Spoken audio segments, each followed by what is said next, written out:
streaming. Just double check that we're good.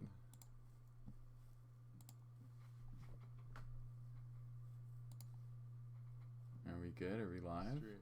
Just we're live. Beautiful. Beautiful. Oh God.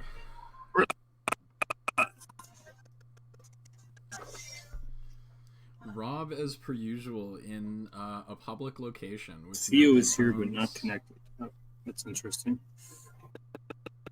That works, but whatever. With questionable internet service, but listen, at least he tries. It's better than most of us. I'm gonna quickly plug in my phone here. Oh, my charger's upstairs. Whatever.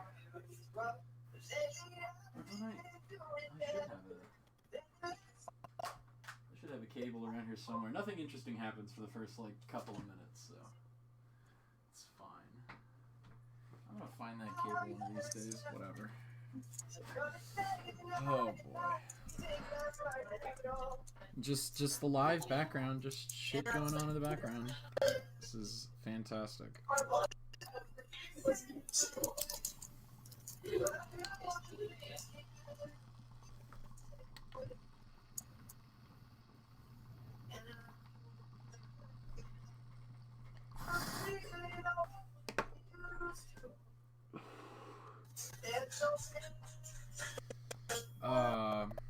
I was not privy to this Twitter fight, so we're definitely in for it.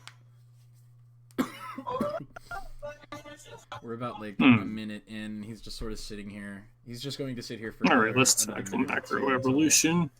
If people are willing to engage, gonna.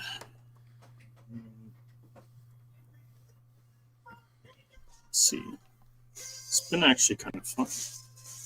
I wish I could. I'm gonna see if I can set this up to where I can have like a notepad open or something here.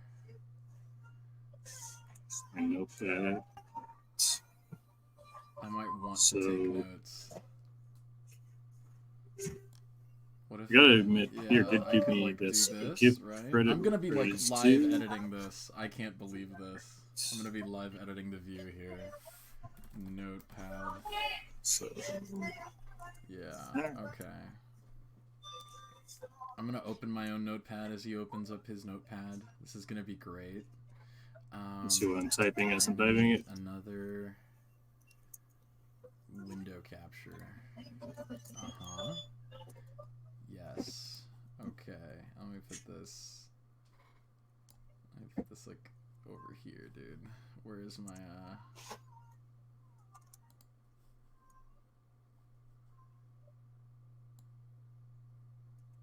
Yeah, there we go. That's much better. And then we're gonna add an image. Okay, we're gonna add an image.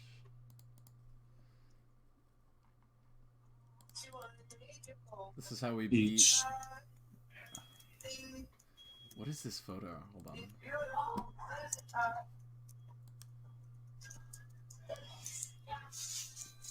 What is that photo? What is this? Peter's here. No, it's not actually all that funny. Peter has arrived. Hey, Peter. I have seen 2 or 3 minutes of this interaction. I've been I gotta say though, before we start, I want to thank you for showing me how to do screen sharing. I've been having a lot of fun with it today, and I will just say I give you credit and I thank you for that, sir. Well, it's just a small thing. Well, it's a small thing, but it's been I've been it would mean more you saying this if you stopped insulting people on Twitter. Well, let's just not. That's a solid point, Rob. You gotta stop doing that. You gotta stop being cheeky to people on the internet. It definitely turns people off to having conversations. I'm trying to find a nice interesting picture here to put on the subreddit. I feel like there's a lot of empty space up there. I don't like that. And this is a very impromptu thing. There we go. That's a good one. That's a great one. That's a fantastic. I doubt the person who drew this is going to see it, but if you do, you know who you are. Thanks for this. All right. That's Peter. Listen, I don't tell you how to run your show. You don't need me to run a show. We're here, so let's just leave that. Oh, so you think that's a good thing, insulting people? No, I'm just saying for the sake of the show, that's neither here nor there. Yeah. Oh, you don't want people to know that you're insulting people on Twitter? No, he doesn't need help.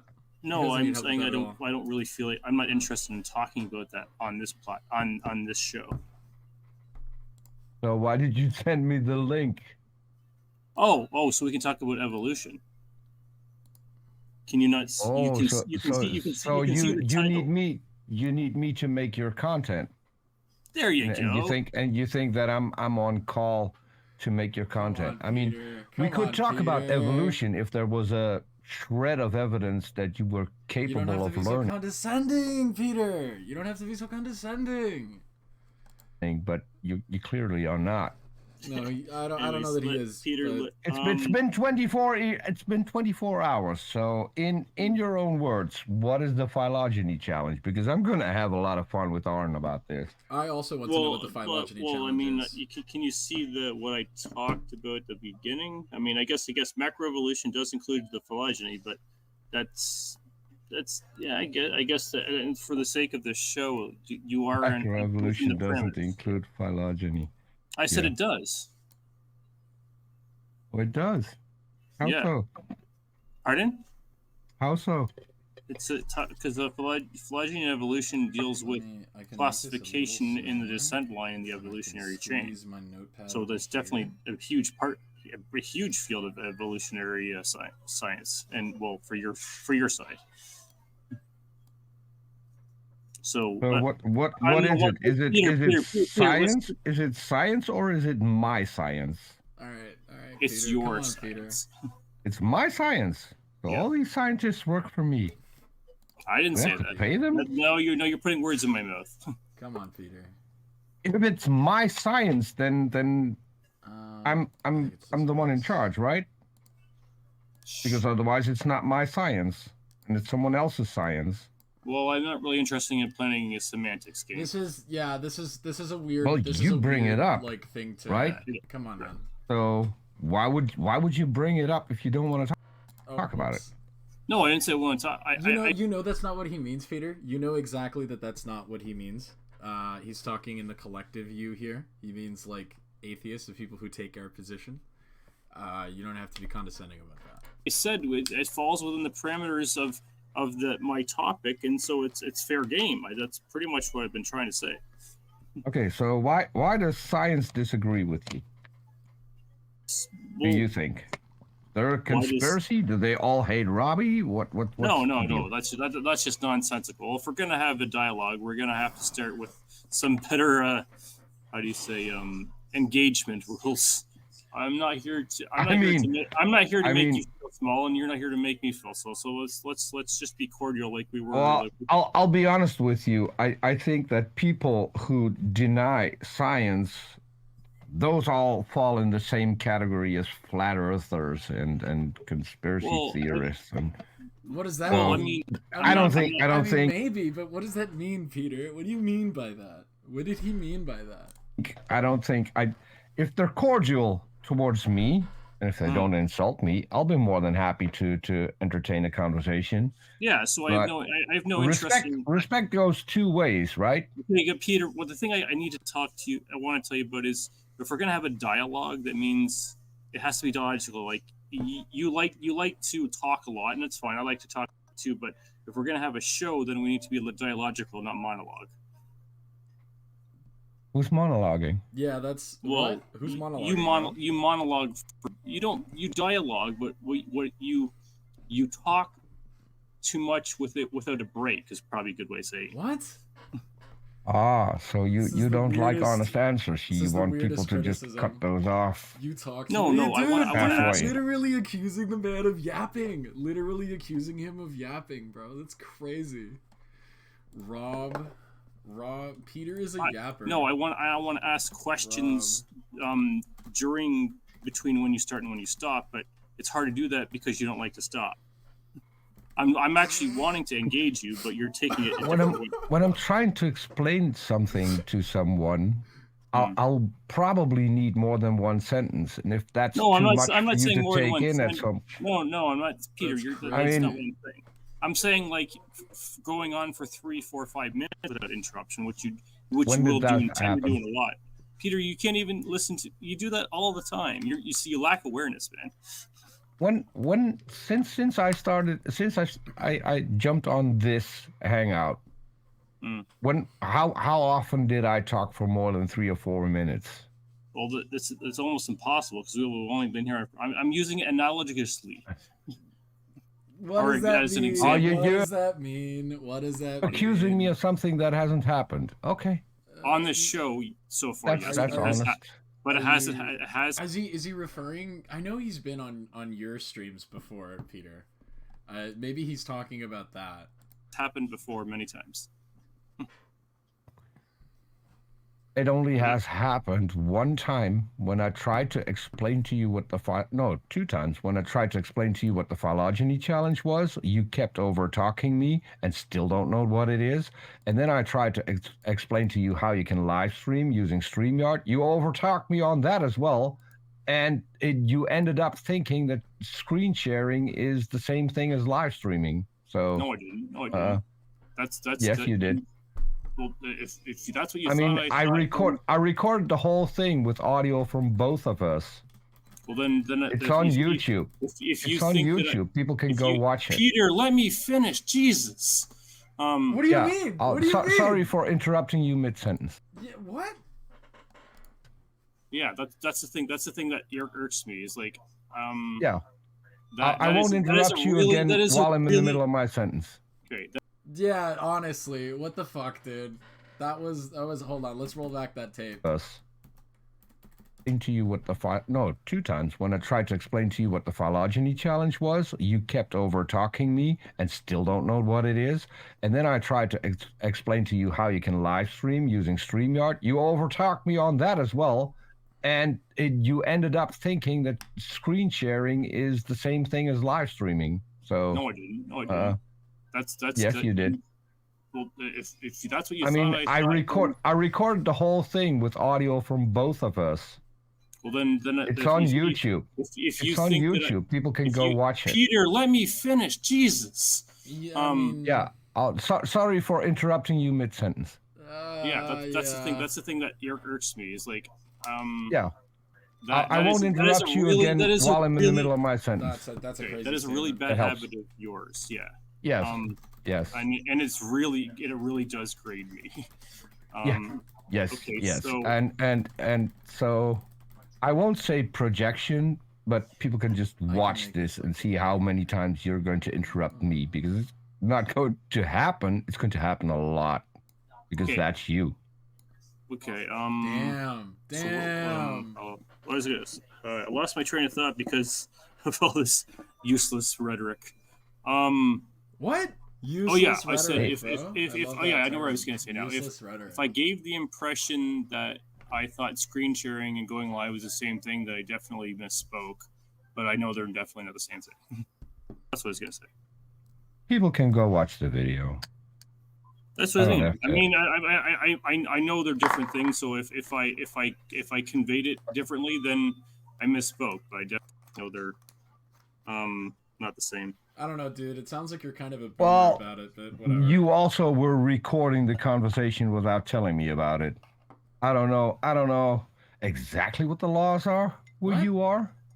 I mean, where I live, that's fine. In some parts of the U.S., it's considered a crime, and you can. Where I'm in Canada, for so what? It's not. Well, I mean, we're live, so I mean, but I figure it's a good thing. I know. We're live.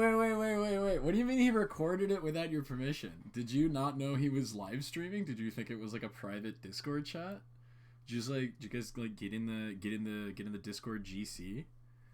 And like you didn't realize the clipping was enabled, dude? You know the app warns you about that now, right? Like, come on, bro. But the last time you recorded me without saying me that you were recording.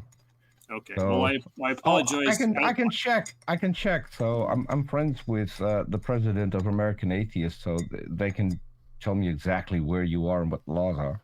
Okay. But well, I apologize for not. What is this weird threat, bro? What do you mean, the president of American Atheists? What is this weird ass threat, bro? What are you flexing? What are you flexing? Peter, random threat. Random threat. He's friends with the prez of American Atheists. Hold on. Yeah, bro, that's crazy. That's a crazy let you know threat. On the face of it, and I apologize for that. Don't threaten people, Peter. That's not. Yeah, well, you didn't get my sound, so there wasn't a lot to apologize for.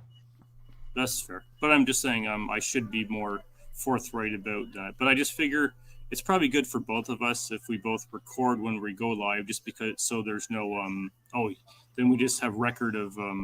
That's what's yeah. I don't do that. Just upload the VOD, bro. I don't do that. I have offline and on off air and on air conversations with people, and I'm always clear. I mostly it is. Yeah, for longest time I was having off. So what is the dispute here? That you were told it was an offline conversation and it wasn't? Is that the dispute? Is that the dispute, that he was actually live streaming and now you're like? I mean, I don't know, man. I don't have context for this, but this sounds kind of sketchy. Not for conversations with most people I talk to. Anyways, so you're the guest, so I'll be a good host. What would you like to discuss, Peter? I mean, you mentioned evolution. I'm much more interested in any evidence because there isn't any so far. Not even the big organizations can present any evidence for a creation. Other than, I say, I don't know how this could have happened, therefore God, which is mainly your claim. I think that's a bit of an oversimplification. Is it? I do. I think so. You have evidence to back up your claim? Okay, let's be he's clear. In the chat. Peter's in the chat. No, dude, that low-key kind of sounds like a threat. Honestly, dude, I know the president of American Atheists. We're gonna find you. What, bro? That's crazy. Why would you say that? Find your terms. When you say evidence, what do you mean by that, Peter? I mean testable evidence. Evidence is a body of facts testable. That indicates, and it proves one hypothesis over any other. That is evidence. Yeah. I would say that's it's overly simplified. It's overly simplified, but that is what it is. Okay, but would you say it's fair that we can? Would you agree that we can use induction and inference as a way to prove something to be evidently true? Oh yeah, no worries, no worries. That's not take it easy, bro. Rest up. I didn't plan on having anybody in here. This is kind of just gonna be like a for the record thing. Go fucking sleep. And come back and watch the VOD. I'll make sure it's up, and I'll even send you a DM. I'll follow you on Twitter or whatever. It's not about you. It's more about him. I just want to see how he does. Rob is like a case study for me now, so it's just how it's gonna happen. Thanks for hopping in, Peter. Appreciate you. Evidence those are arguments. No, you're misunderstanding what I'm saying. Let me rephrase. Do you think that we can use facts with induction to prove something to be evidently true? What is a fact with induction? Because a fact is a verifiable. You love these arguments from induction, and I feel like, Rob, honestly, you want to make a lot of.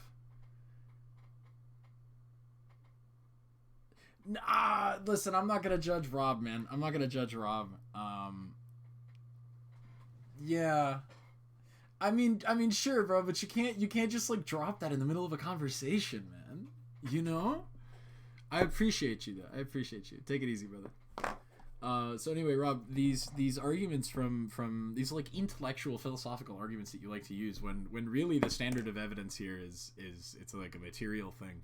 And you and I have had this discussion live once or twice now, about like material. You need like material basis for your claims, right?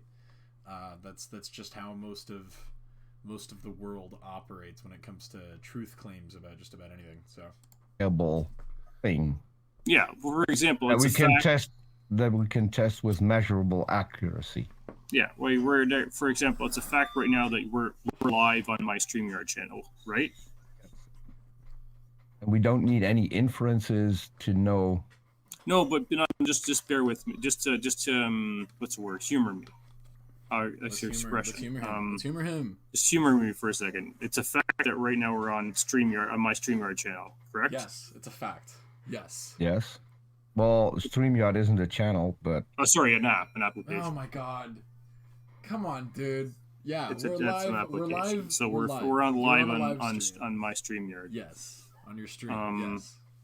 And that we can infer that, because we have no reason to believe otherwise, that I trust that you are in the part of the world that you would say you are, that I'm in the part of the world that I say I am, and that we don't need a lot of sources outside of that to know that's true.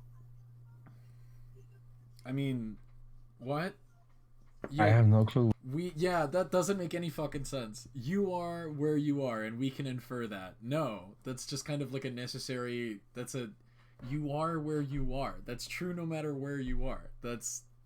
What is this, Rob? Where are you going with this? Yeah, where are you going? But it also, to me, it doesn't matter. You can disclose the location you're in, or that's not. To me, that doesn't matter. People know where I live. I've mentioned like in a restaurant of some kind. This looks like he's seated at the back of a booth or something. On air, the village that I live in. So I don't have a problem with that. So if I mentioned what country you're in right now, it wouldn't bother you? I'm in the Netherlands. There you go. Just outside a small village called Buurse, which is just outside the city of Enschede, which is probably... He really doxed himself on stream. That's crazy. That's crazy. What a flex. That's hard. That's hard. That goes hard. Peter just straight up, bro, casually doxes himself. Doxes himself, bro. Based. No. He's not scared of you, right? North American would be able to pronounce any of those correctly. No, hey. I take offense to that.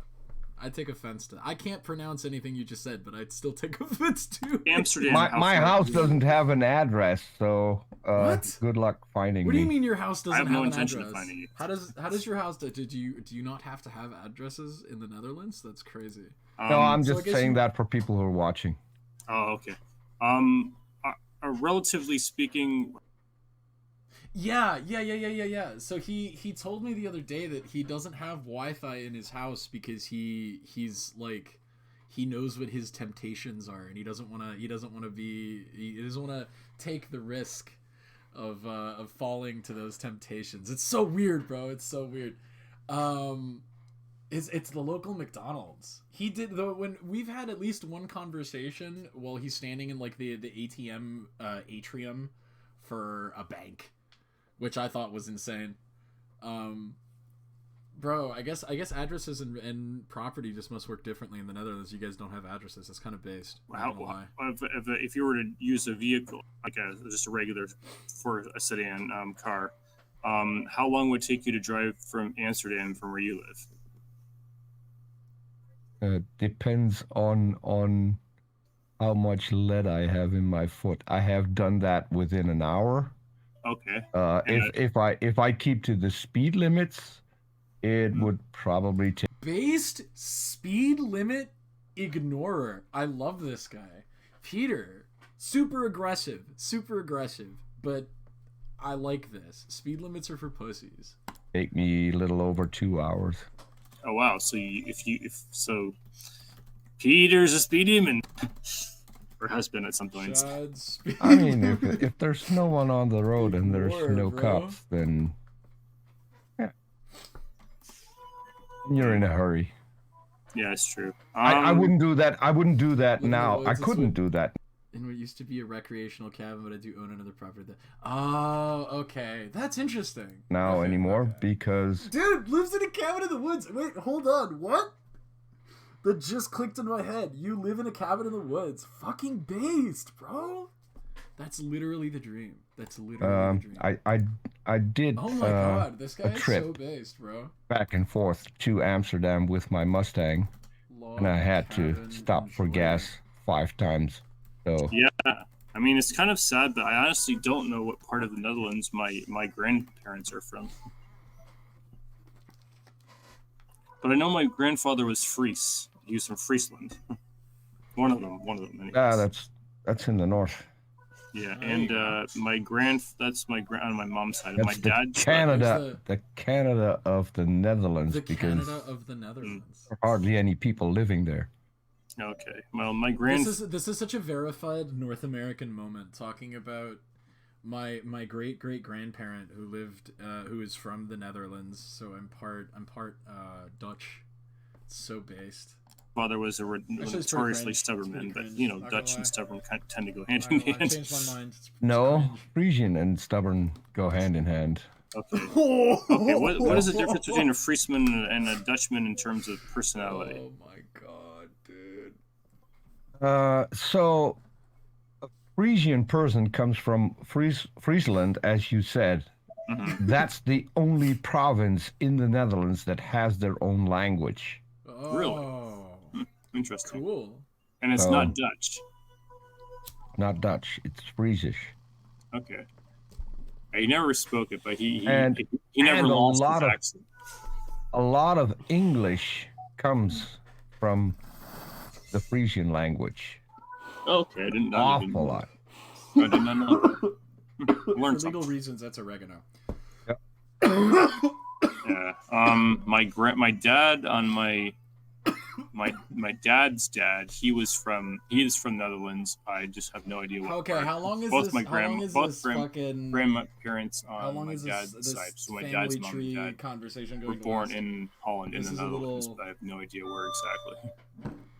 Yeah, after the war, a lot of you people guys were, like, beefing on Twitter. immigrated to Canada because the Netherlands was liberated, and this is going to shock all the American viewers, was liberated by the Canadians and the Brits. I did know not the Americans. That I did. And I've had arguments with an idiot from the U.S. who told me that Canada in the 1930s and 40s didn't have tanks, which was hilarious. Oh man, that's monumental. Didn't they have Abrams? Yeah. Didn't they have Abrams? I mean, they also didn't have a navy, so they couldn't have gotten to the UK. I mean, or were they running? Yeah, that's man. See, this is level what of ignorance. Who knows? You know that a lot. You've probably heard this before, like, but a lot of times. But it happens enough that it's gotten some traction that sometimes an American will actually try to travel with Canadian paraphernalia so they don't look like idiots. But yeah, the colors always should. I don't know. This I got into several fights. You've probably heard this before, like, but a lot of times. But it happens enough that it's gotten some traction that sometimes an American will actually try to travel with Canadian paraphernalia. This is so untrue. So they don't look like idiots. This is a lie that has been fed to you, Rob, by the Canadian media establishment. No one in America does this. No one in America does this. No one. I have never heard of somebody traveling with Canadian paraphernalia to disguise the fact that they're American. That's insane. Americans are far too proud to do that, and we don't think of you like you think that we think of you. You should watch... JJ McCullough did a great video on this. This is so not true, dude. Fucking Rob. Americans pretend to be Canadians abroad. Not true. Not true. But yeah, the colors always. I don't know. I got into several fights with this guy because he also made a claim that Patton got a ticker tape parade when he got back in the U.S., which is kind of weird. because I visited the place where Patton was run over by one of his own trucks. And my second hometown is where the university hospital is, where they brought Patton and where he died. Oh shit! And one of my favorite vacationing spots is Luxembourg, where General Patton is buried. So General that must Patton have been was buried in Luxembourg. That's insane. I did not know that. Some ticker tape parade, and then they brought him back to Europe. Wow. Yes, I don't know. Damn. So is that guy did you come across him on YouTube or Twitter? On YouTube. Okay. I wonder if he has a Twitter. He's a famous idiot. I mean, there's a meme. There's a Canadian paraphernalia, like keychains and stuff with the Canadian flag on it. Just stuff that would seem identifiably Canadian. This is a widespread myth in Canada. I don't know where they get it from. It is not true. It is not true at all. A well-known meme called Karate Kyle, and that is him. It's called what, sorry? Karate Kyle. Karate Kyle. And a Canadian recently registered that particular picture of him in a karate outfit, and so he now owns the rights to that picture and is making fun of that guy on a weekly basis, which is I love that. Mm-hmm. That's insane. Yeah. Trying to I can see that. I mean, memeage. you know, the thing is, I'm gonna join suits, so to speak, with you on this. Do you just find that smarter people have a harder time in life? Sometimes, like in regards to what's the word? Just like fame. I mean, I'm not saying that smart people should. Dude, Rob is live right now. Rob is live. That's crazy. I cannot. I'm sorry. I am dissecting. I can't, dude. I'm sitting here reviewing the tapes, bro. I have to grade this interaction. Be famous necessarily, but it seems like it's much easier to get famous people. Oh yes, of course. We carry a bottle of maple syrup everywhere we go, so people confuse us for Canadians. This is insane. I don't know why people. Well, I mean, I know why. Right? We all know why. It's because Canadians have this like weird animosity towards America, and they wanna seem like they're superior than us, which is weird, you know, because we don't even really think of them at all, which is a horrific thing to say, but every American knows it's true. Oh my god, Rob is live and he's inviting me. I cannot, bro. I'm out here. Fucking grading your I'm out here not grading. Grading sounds mean. Reacting to your stream with YouTube. Gonna go for it, bro. I don't have the Odyssey link on my phone. Hold on. I can. We have the technology. Delete. Hold on. We have the technology. I'm gonna have to go back to my account. I'm gonna have to grab the link. No. Copy link. There we go. Hold on. Thank you, bro. Hey, he retweeted my shit. That's wild. Hold on. I can't, bro. I'm reacting to your live to your stream with YTGGFI, bro. Come hang in the chat, homie. Let's be nice. We're being nice today. Being stupid is what I'm trying to say. Yeah, these days that seems to be a thing. Yeah. And I mean, it's not my shtick. Obviously, it's not yours. Say again? I said it's not my shtick. It's not yours either. Like, I don't do things to I don't do stupid things so I can get notoriety, and neither do you. So I say sometimes I misspeak, which gets some traction on the internet apparently. Misspeaking. I think you say a lot of things that you know are inflammatory, or you know that are going to get interesting reactions. That's definitely the impression that I got the first time I stumbled across your content.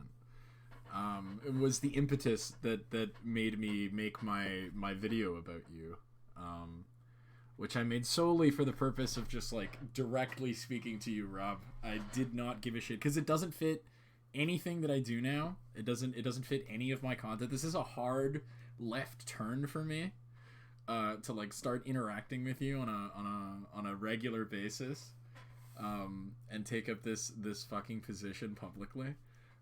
But your arguments are so bad, like structurally. Again, you're a nice guy. You can be funny. We can have great conversations. You're not a bad person, but your arguments are really bad, and the way that you argue is pretty bad.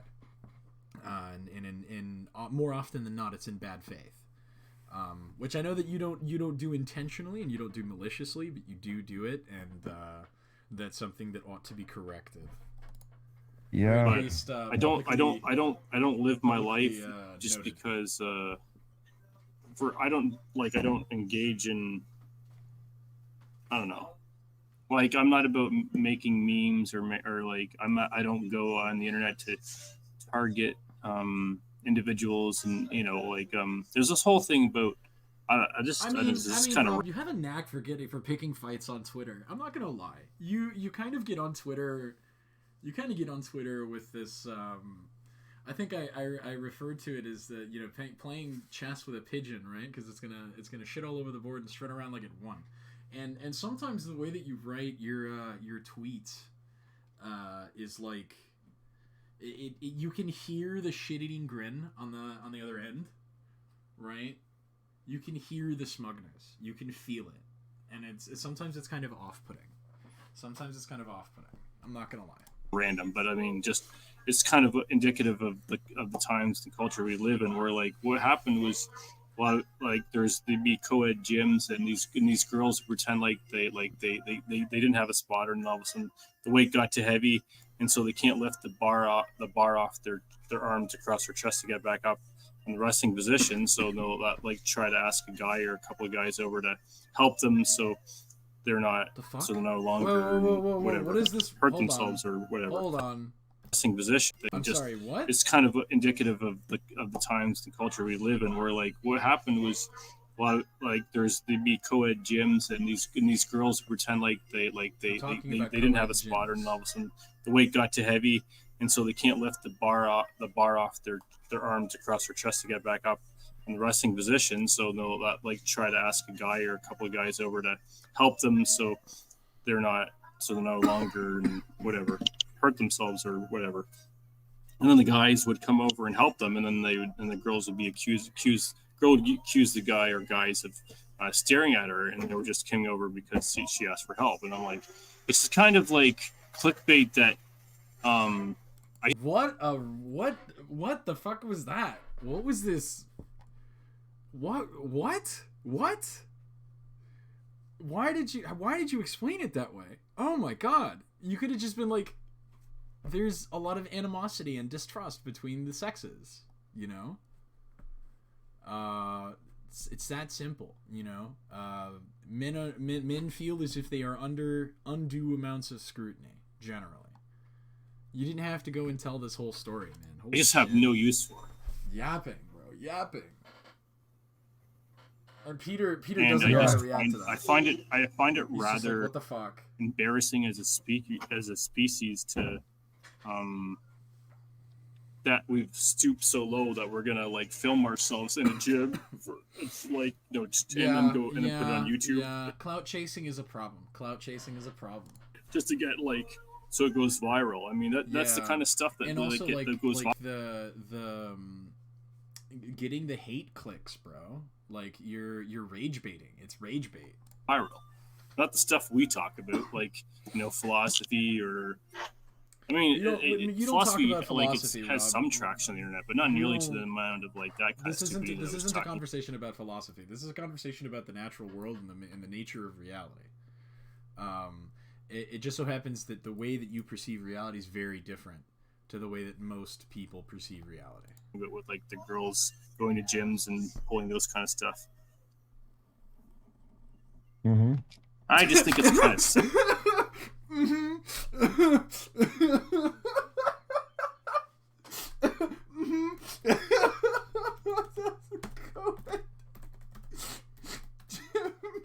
Cloud chasing is bad. Peter.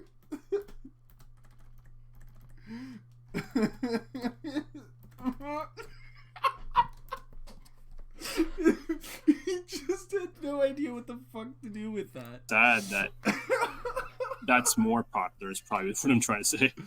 He just had no idea. What I'm curious about is he hit him with a fucking truck, bro. He hit him with this like truck of a yap session. And Peter was just like, what the fuck am I supposed to do with this? I asked you for evidence, and then you wanted to read. Okay, yeah, we've been. It's been 20 minutes. Define evidence, and then we went on a 20-minute rant, bro.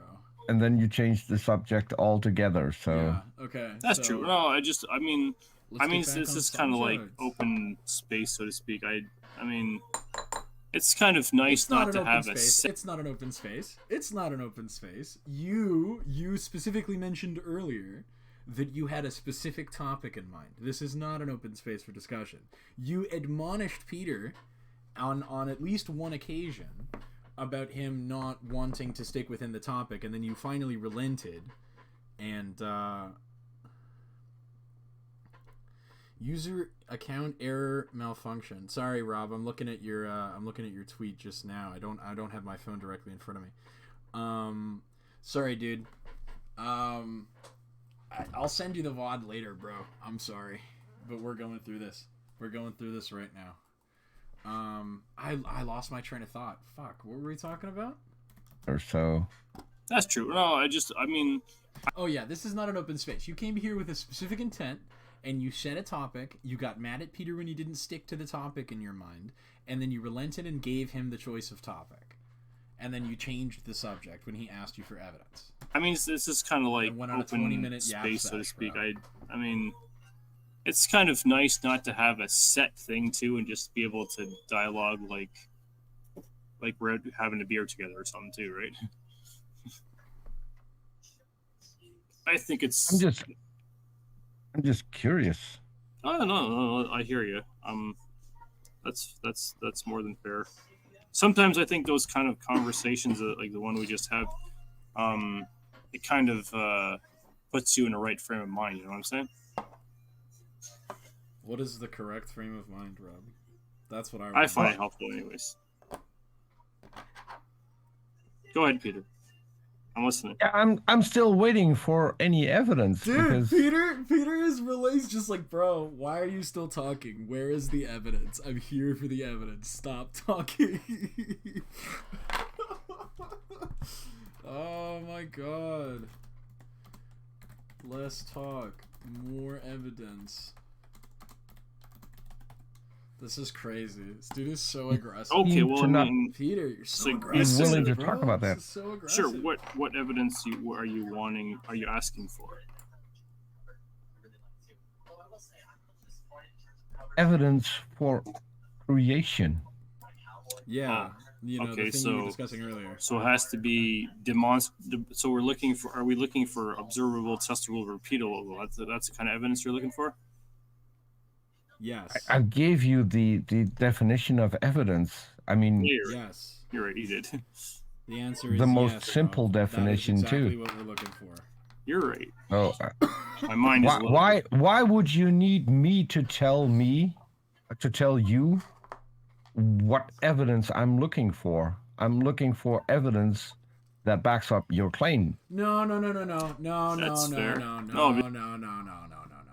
You do have to agree on terms because there are multiple different kinds of evidences depending on what your position or claim is, what your goal is. There are like philosophical proofs and there are like dialectical evidences that have been claimed for like the God question. in this situation, it's important to make sure you narrow everything down. You want to get exact and to the point, and you don't want to give any wiggle room for misinterpretation, because especially creationists will take that wiggle room and run with it, bro, and they'll take it to the fucking bank if you let them. So it is actually important that you narrow down terms and agree on like what the standard of evidence is and all your definitions and shit. That's sometimes the questions. It's the questions of clarification. So we're on the same page about what the terms mean. So we're not having a squabble about what happens when it does get presented. That's the that is where I was going with that. Yeah. So I think I use inference. I mean, I've talked about this a little bit before, but you shouldn't, because you're making material claims. I use inference. So, for example, there's over 8 billion people on the planet. There's no 2 people on the planet have the same fingerprints. There's over 3 million lights. It's my understanding that this is not necessarily true. There has been more than one case where identical or very similar fingerprints are found on crime scenes, and people are arrested falsely. Oh yeah. No, you're right. He totally did that. I missed that. I'm sorry. No, he totally did. You guys have already agreed on this. You guys have already agreed on this. I forgot, because the 20-minute yap session, bro, threw me the fuck off. Hey, aren't you supposed to be in bed, dude? It's like 6 a.m. where you are. What are you doing, bro? Sensitive cells rise. Your brain makes the brain itself makes over 1 billion calculations in a second. Okay. Gravitational force is precisely where it needs to be for the conditions of life. The sun is also in the perfect condition, or perfect distance from the Earth for conditions of life. If we're further away, we'd freeze. Irreducible complexity and fine tuning. So far, irreducible complexity and fine tuning. If we're closer to us, we'd fry. I just think on the face of it, I mean, these are your positions. Maybe that's not science. Fine tuning. These are his arguments. Let's write this down. Irreducible complexity and fine tuning. Scientific, but I have a hard time. Which, by the way, this essentially is an argument from incredulity, from personal incredulity. Just because you can't explain how the brain came about doesn't mean that it cannot be explained. And we have the entire fossil record to show how that happened. And fine tuning is essentially, I forget what kind of argument this is. But this is a very anthropocentric way of like imagining the story of like the universe. It only looks from our perspective like the conditions are perfect for life. The conditions are within acceptable tolerances for this specific kind of life, right? Which is not to say that other kinds of life could not have arisen, or other kinds of universes with different structures. Robbie is just mind-numbing, and yes, I should be in bed just watching Rob stream buffer, lol, and in the middle of him doing martial arts listening. I'm not gonna touch on his martial arts stuff, bro. My official position on martial arts is that why train for 30 years on how to use your fists when you can train for 30 years on how to use a gun? Far more efficient, far more effective. Yeah. So anyway, we're talking about fine tuning. Fine tuning. This is an anthropocentric way of looking at the universe. I don't know that this is a good argument. The fact that life is extant on this planet because of the different like universal constants. Okay, cool. Conceivably, a different kind of universe could have been created with a different set of constants, right? Just because we wouldn't recognize it as our universe doesn't mean that like anything was planned. And also, we have no reason to believe that the constants could exist in any other state, right? We have no reason to believe that the physical forces like gravity, Picking his nose on cam, great stuff. He was picking his nose? Bro! No way. You're gonna have to send me the clip of that. You're gonna have to go clip that and send that to me. I will not believe you until I see it. Seeing is believing, as I said to Rob. That's crazy. Rob, the nose picking allegations, bro. Rob, is he gonna beat the case, bro? Or is he gonna pull a TK? That's crazy. All right, thank you, bro. Absolutely, bro. Anyway, so fine tuning is just it's an argument from anthropocentrism, which is a weird way of. It's essentially, I think it's like survivorship bias. Like, just because we're the only ones that arose doesn't mean that other conditions couldn't have caused different kinds of life to arise. And also it's very likely that we're not special, that there are other planets where different kinds of life developed. So these are bad wrapping arguments. my head around a world with so much uniformity, so much obvious system. Uniformity? What the hell? If he leaves it up, I'll get you the clip. Thank you. Uniformity? What do you mean uniformity? What about Earth is uniform? So many systems. I mean, other than like the basic stuff like atmospheric pressure and gravity, right? But like biomes, no. Biota, no. Weather, no. The tectonic activity, no. Nothing about Earth is uniform. What are you talking design about? With all those things I just mentioned, and say, well, it just happened. For me, that's just... It just happened. I mean, yeah, bro. Like, it kind of just happened, bro. Things kind of just happen in nature. There is no rhyme or reason, you know? That's crazy. Fine tuning and what was the thing he just said, dude? Uniformity on Earth, whatever the fuck that means.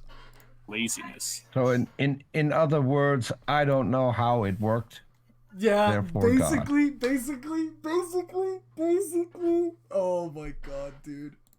This is insane. Peter Lamau. Lamau. I don't know.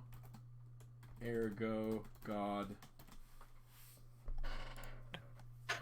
That's crazy. Because we have good evidence. We have good evidence how the universe got here. We have good evidence how life got here.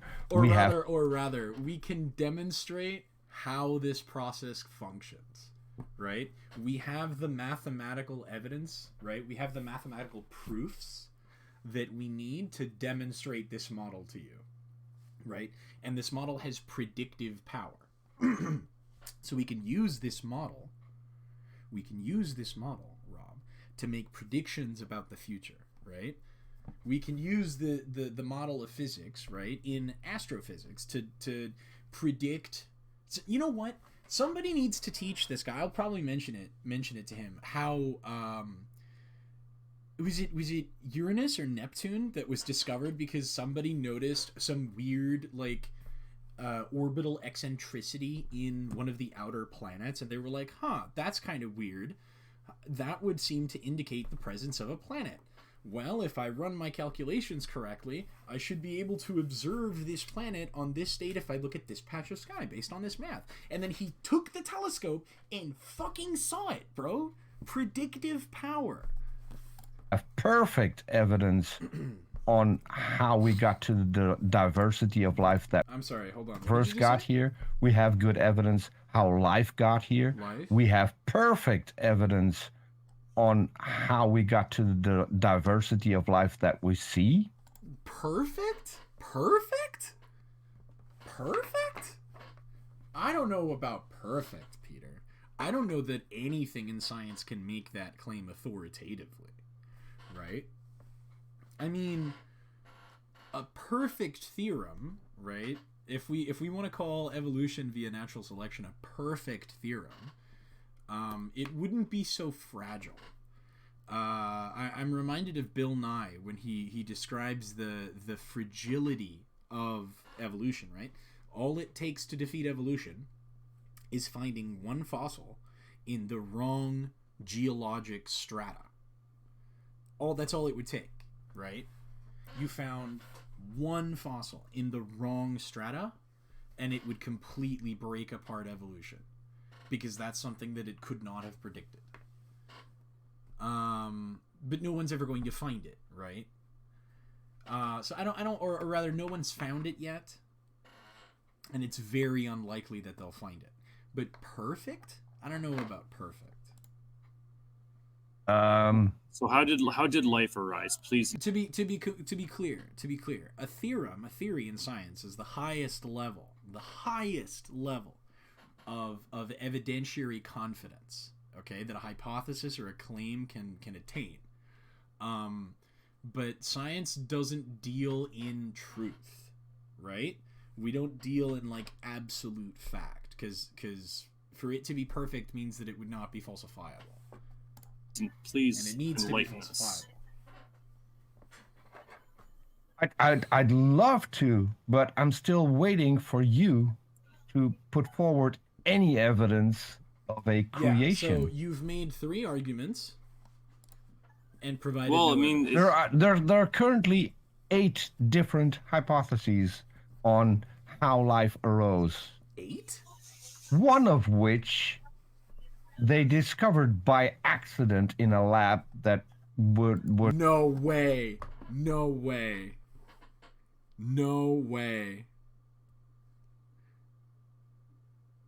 I'm looking at it right now. Rob! Hold on, bro. Hold on.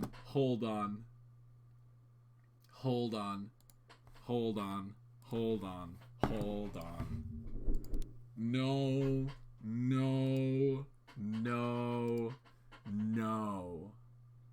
You're joking. Bro! Live on fucking camera. Homie is not beating the allegations, dog! No! Rob! No!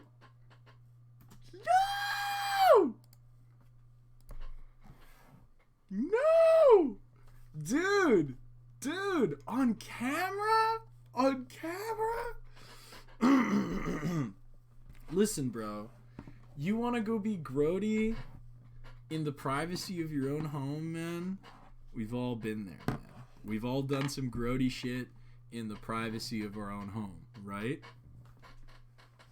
Usually it happens in the bedroom, but sometimes it happens in other places. Don't do it on fucking camera, dog. Oh my god.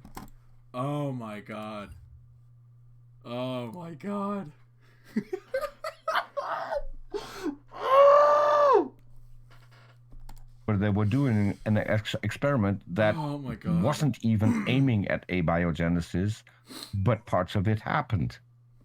So, I mean, the fact that you're asking me seems to me a little bit of silly. You have the internet. If you really would want to know, how come you don't know already what evidence there is? How come you know so little about evolution and yet claim... Peter, would you believe I cited the the Miller-Urey experiment to him in a conversation about abiogenesis, and I was like, have you read this? Have you read the research surrounding the process through which inorganic compounds synthesize into organic compounds? And he said no. And I said, well, then how do you know that it's wrong, right? You haven't read the research. And he straight up tells me, well, because it just doesn't make any sense. It's impossible. Well, how do you know that it's impossible? You haven't read the fucking research. You won't even let the other side like demonstrate to you how this works. You won't even let him do it. You won't let him.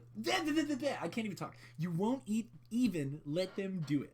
You won't let them show you how it works. You won't let them. That's crazy, dude. That is indefensible.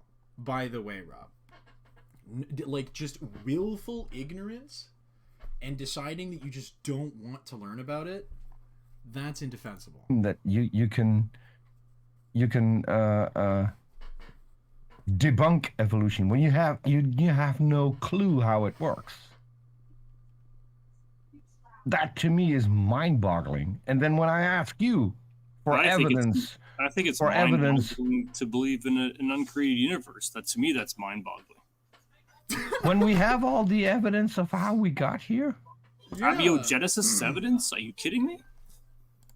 I'll get you a paper on RNA forming spontaneously in a lab setting if I ever remind me to. Dude, fuck yes, please.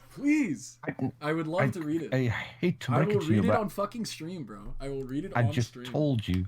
I have nothing else to do with my time. That the first steps have happened in a lab by accident. And it happened in a lab, so that it means more than once. Yeah, it happened in a lab. So do you really think? No, hold on. Do you really think that if people recreate the environment that a fish needs to live in an aquarium, that is evidence that for intelligent design? No, it's not. No, it's copying something from nature and then finding out that fish can actually live there. So if you recreate... No, Peter. The goldfish was made perfectly to live within the fishbowl, bro. It was perfectly designed to live in the fishbowl.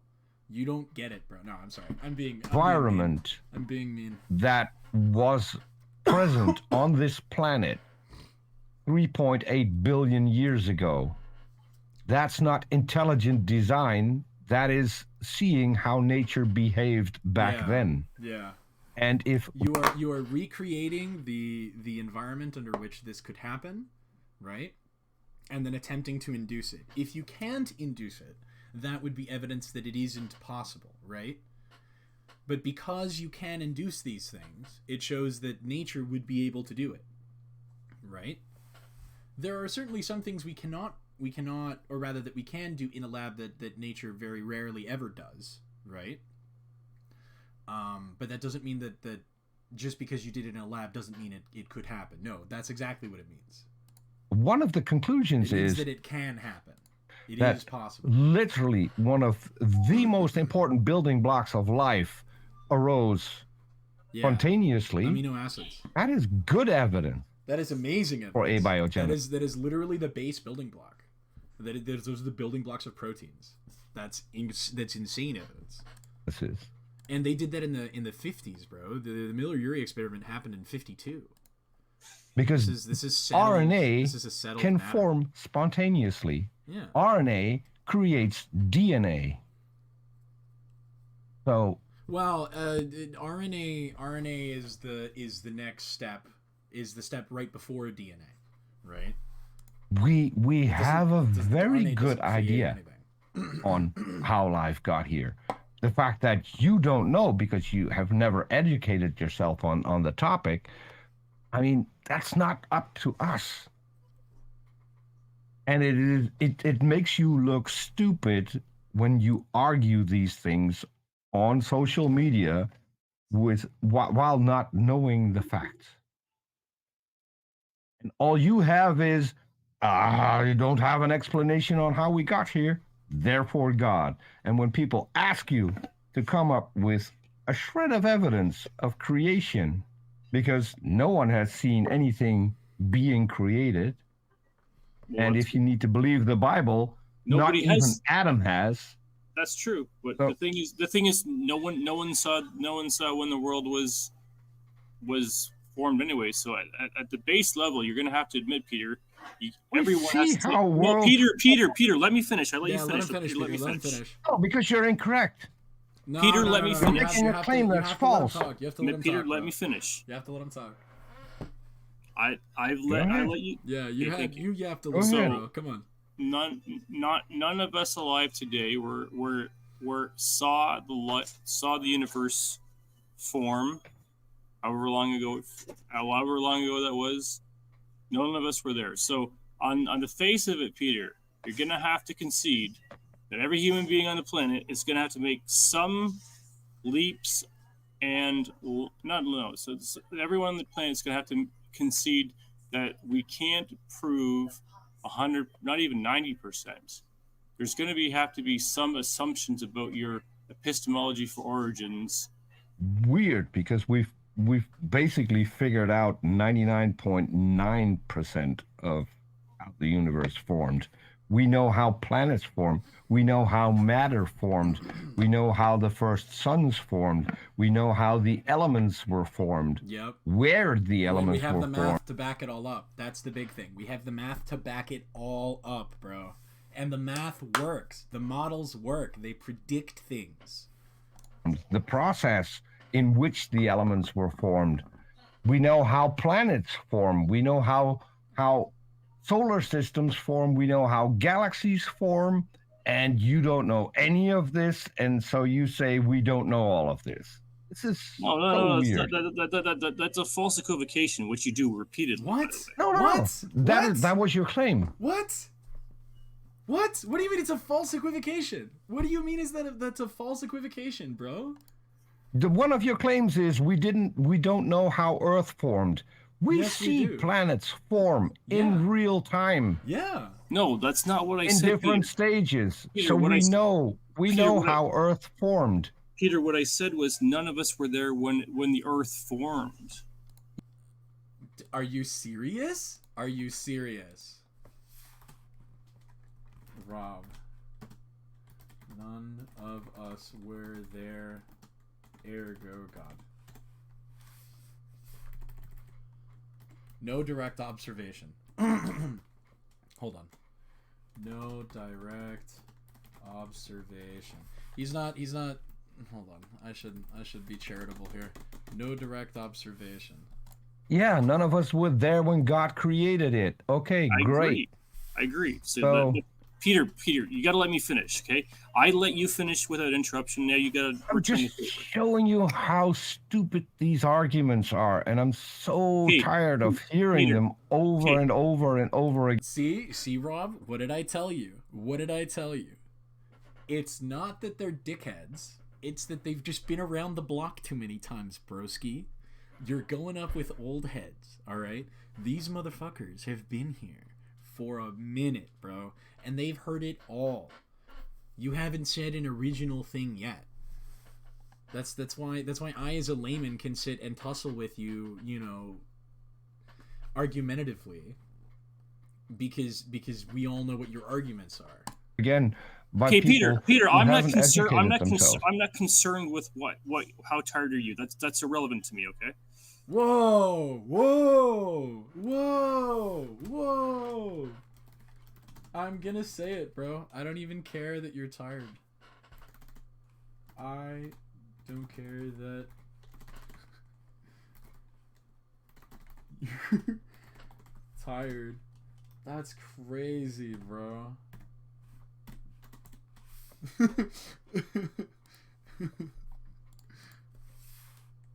I'm tired of hearing the same shit over and over. I don't care that you're tired, bro. Okay, good. Oh,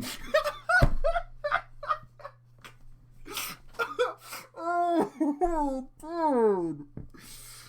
Okay, good. Oh my god, it's like Mean Girls, bro. Because what is this? Both sides y'all get tired about certain arguments because there's just the same. But no.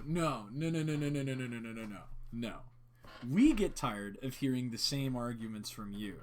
You get upset that we give you the same counter arguments because you give us the same arguments, bro. Like, you get upset that we keep telling you what the answer is and you just won't listen. I mean, that's just par for the course about our species, unfortunately. No. You're just stubborn. My position, my where I was trying to go with that is, on the face of it, you're gonna have to concede that, regardless of where you stand on origins, everyone's gonna have to take some things. I'm not saying a lot of things. I'm not saying everything. But you're gonna have to take some things on faith. Things. No, you don't have to take anything on faith. You don't have to take anything on faith. Rob, gotta take some things on faith. No, you absolutely do not. Great. What's an epistovist? A what? An epistovist? An epistovist. An epistovist. I don't know. Never I'm heard an of it. epistovist. So what's an epistovist? I just told you I don't know, so I don't like repeating myself. That is someone who rejects faith as being the most dishonest position to take, and every claim made based on faith should be rejected for that reason. I don't have faith, and I'm Dutch. Pistivist. Pistivist. A person who does not use faith to know things, especially in a religious sense. Yeah. That's crazy, dude. And guess what the Dutch don't have a word for? Faith. Whoa! Is that true? Is that true, chat? Is this true? Hold on. Dutch word for faith. Googling it right now. We're getting a live fact check.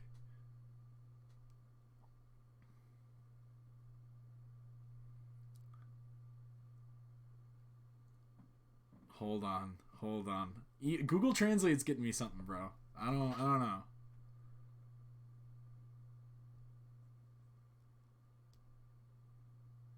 What the heck? What is this? Yeah, sorry guys. Odyssey is a little weird. I just don't have access to doing stuff on YouTube yet. As soon as I get access on YouTube, I'll be doing that instead. But I wanted to get this out now because I needed to react to this live, bro. Does Dutch have a word for faith?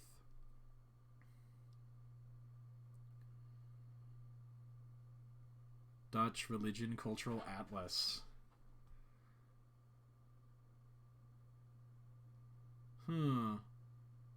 Holy shit. 54% of Dutch people, well, 54% of people living in the Netherlands are atheists, officially. That's crazy.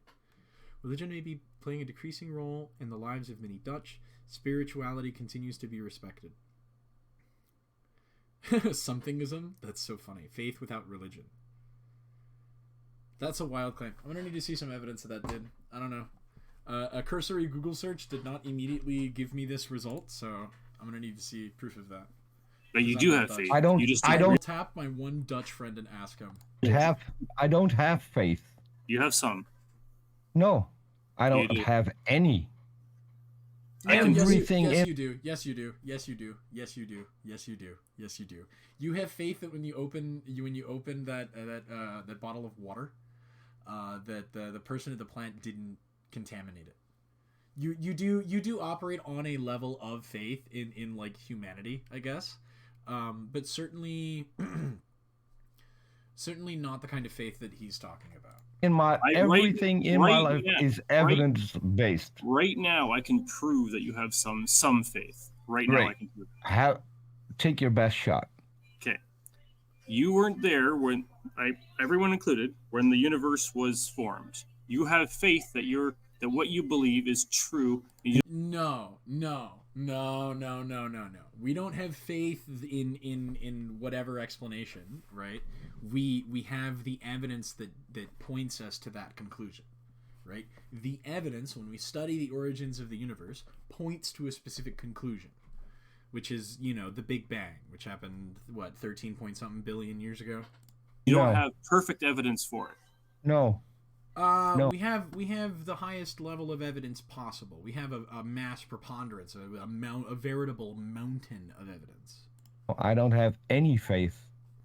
I know what I've learned about how the universe formed. That is me standing on the shoulders of some of the brightest people on the planet. And while I don't understand some of it, I had a conversation with what I consider to be one of the best in the field, which is Sean Carroll. I talked to him one-on-one and then hosted a show with him in R&Ra, and then we talked some more. This guy has a lot of evidence. He's currently one of the Sean Carroll, American theoretical physicist and philosopher who specializes in quantum mechanics, cosmology, and the philosophy of science. Formerly a research professor at the Walter Burke Institute for Theoretical Physics and the Caltech Department of Physics. He is currently an external professor at the Santa Fe Institute and the Homewood Professor of Natural Philosophy at the Johns Hopkins University. Holy crap, dude! What a wunderkind. Lasting Dutch faith is translated to geloof, which means belief in English. Okay. Fair enough. I'll give you that. Have a good night, bro. You're like way over time, homie. The people who made it. Quick aside. I met Michio Kaku. In the lobby of a hotel in Las Vegas. It was I forget which one it was. This is the one with the aquarium. It's the one with the aquarium. Hold on. I literally passed him in the hall and I shook his hand. It was fucking awesome. What is it? Vegas hotel with the aquarium. In the Mandalay Bay. I met him. I literally crossed paths with him at the Mandalay Bay in Las Vegas. Real story, true story. Shook hands with him. Very cool. So the consensus now is shifting from the universe having a beginning to the universe being eternal. And that is following the latest evidence. So... I was just watching. We had this conversation, Rob and I. We exchanged pleasantries on Twitter about this. I was just watching a small documentary about the no boundary hypothesis, which I found really interesting. I don't. Does that qualify? Would that qualify as eternal? I don't need faith. I can just check the findings. Yeah, you can just look at the people. data, Rob. And I can check some of the findings, even though I'm not that smart. Well, apparently some atheists said that you and thought that you and Aaron are at least 10 times smarter than me. To be fair, Aaron is pretty intelligent. Aaron is one of the most intelligent people in this space, I would contend. Definitely an expert at combating these arguments, and definitely a good source for like the history of these arguments, because he's covered it for so long. He's been around the block for so long. Definitely a very intelligent dude. I couldn't make that assessment because I have no clue. Yeah. Well, I don't know. I do know, as I just told you, that you're not educating yourself. Yeah, Rob. Yeah. You're not educating yourself. You need to educate yourself, homie. To me, by whose standard? That's by any standard, homie. Take a fucking biology course. Just do it. Read about biology. Look at the peer-reviewed journals that are available to you. You know, take a fucking subscription with them so that you can read all of these dissertations, all of these papers, and read about these topics that you want to argue against so desperately. Not the hallmark of being smart. See, my position is I'm not educated according to your narrative, your worldview, your dogma. So that therefore I'm not. No, Rob. You should be able to understand the other people's point of view. Like, you should be knowledgeable about the other person's point of view, right? Like, we as atheists have to understand Christianity from top to bottom, right, in order to argue against it. Know thy enemy, homie. Know thy enemy.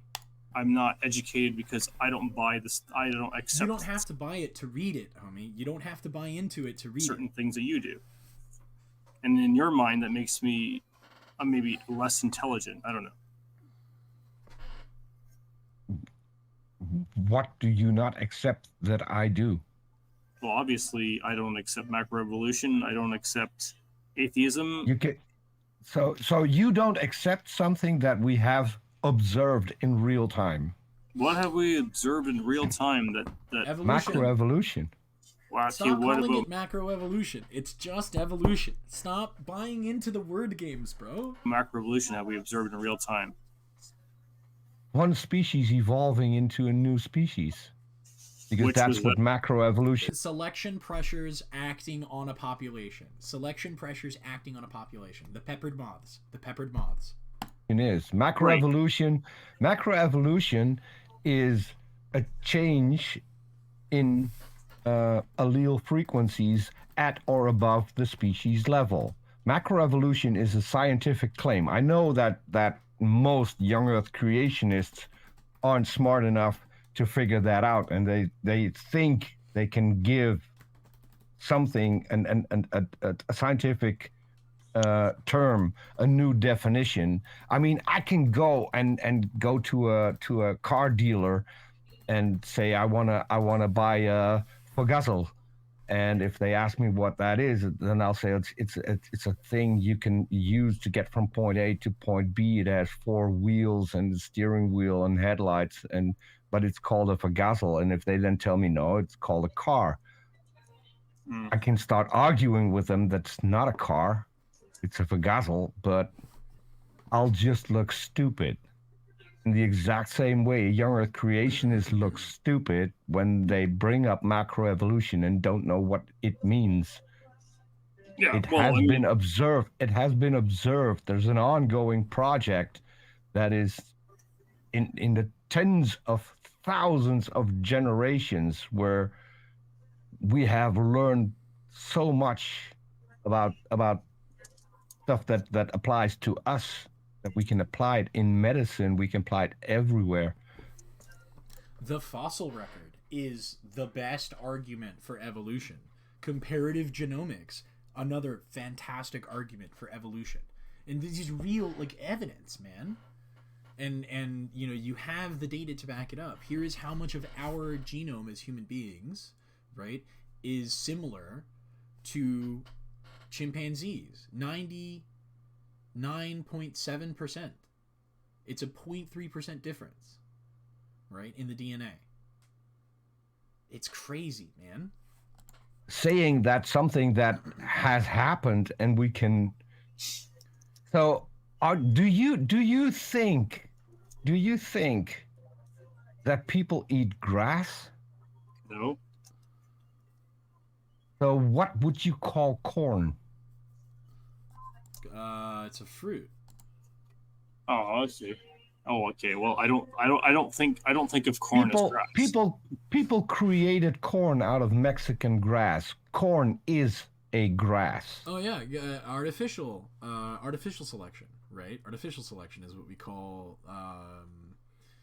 sort of like there's a word for it. Manipulating the genetics of plants. It's a species of grass. But most people don't think of grass when they're eating corn, so that's what I'm trying to say. No. Well, no. And if you would see the two next to each other, you wouldn't think it's the same thing, right? Of course not. People made it. Yeah, but this is artificial. This is artificial selection. Oh. The peppered moths. Are cauliflower and broccoli the same thing? Just say the peppered moths. Are they both the wild mustard plant? I hear you. No, I understand what you're saying. This is humans applying evolution to get new species that they can actually eat.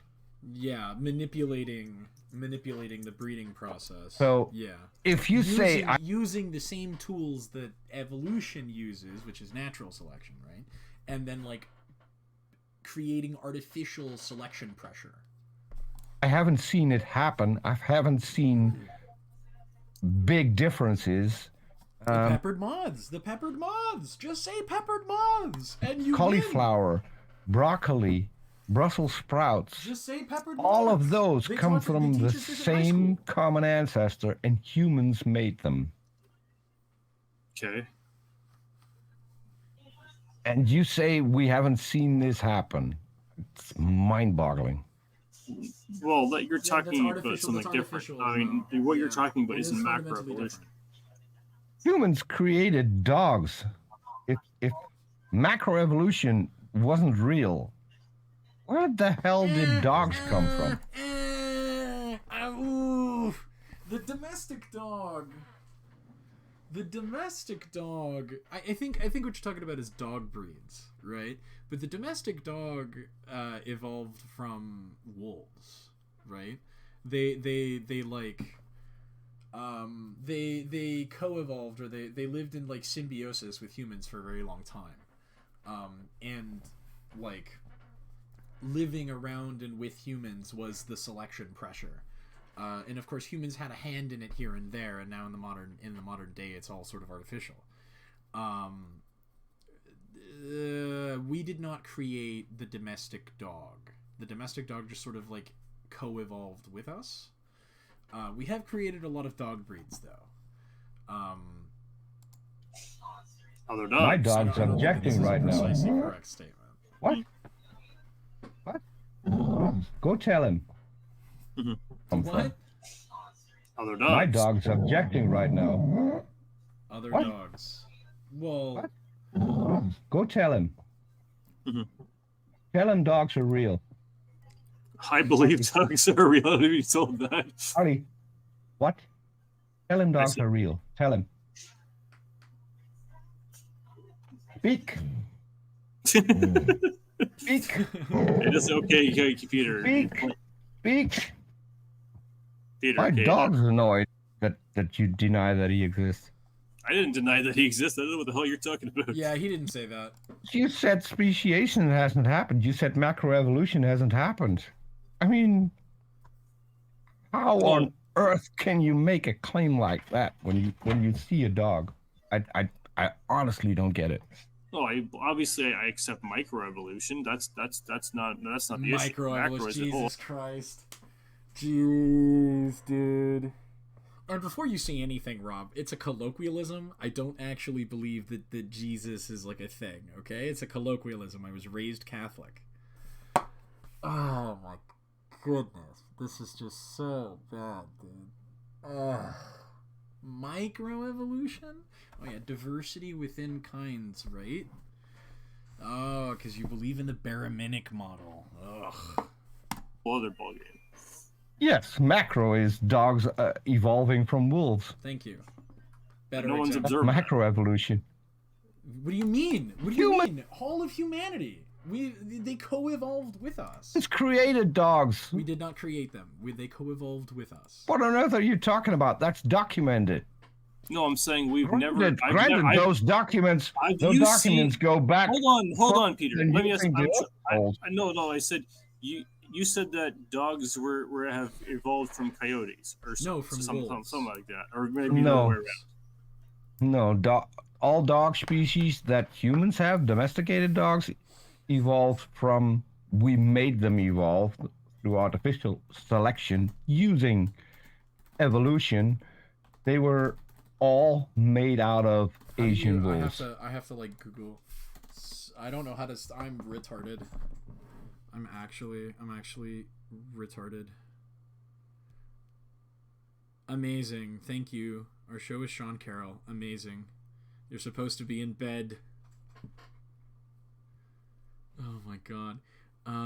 Speciation.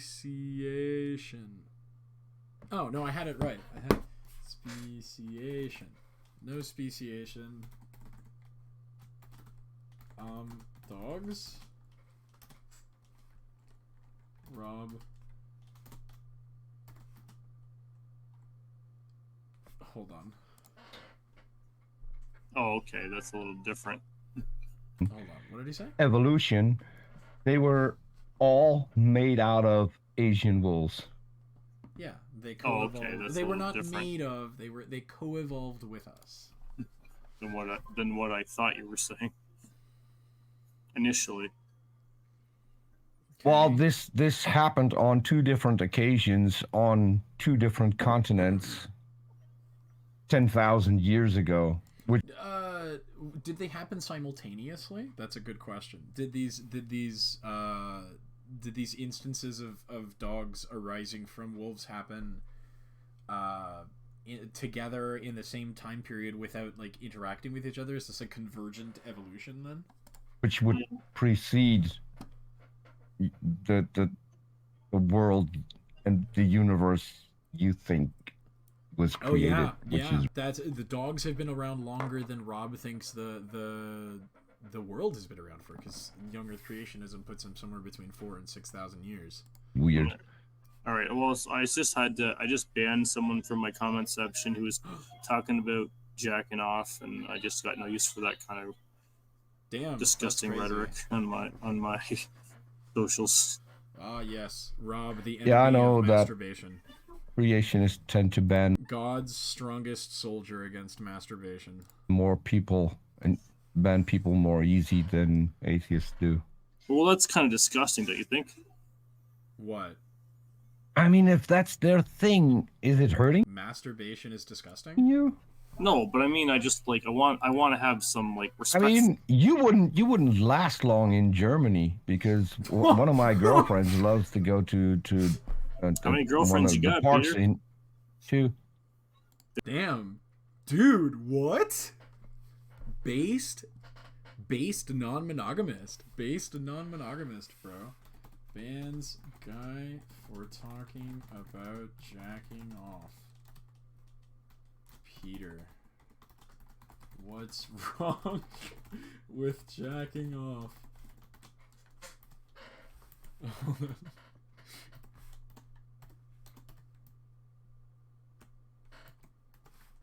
You wouldn't last in Germany. Rob. How many... oh, hold on, Peter. Chad, non-monogamist. Chad, non-monogamist. That's enough for me, at least. I'd say one's enough, but that's my stake. But I didn't choose to. Bro, the thug life chose him. That's crazy. This guy's a fucking baller, bro. You didn't have to say yes to both of them. No. Rob, do not stand here and tell me that you would say no. No red-blooded man would say no to that. There you go. But if it works, what's the problem? Yeah. What's the problem? Does it work? Do they know each other? They know about the other?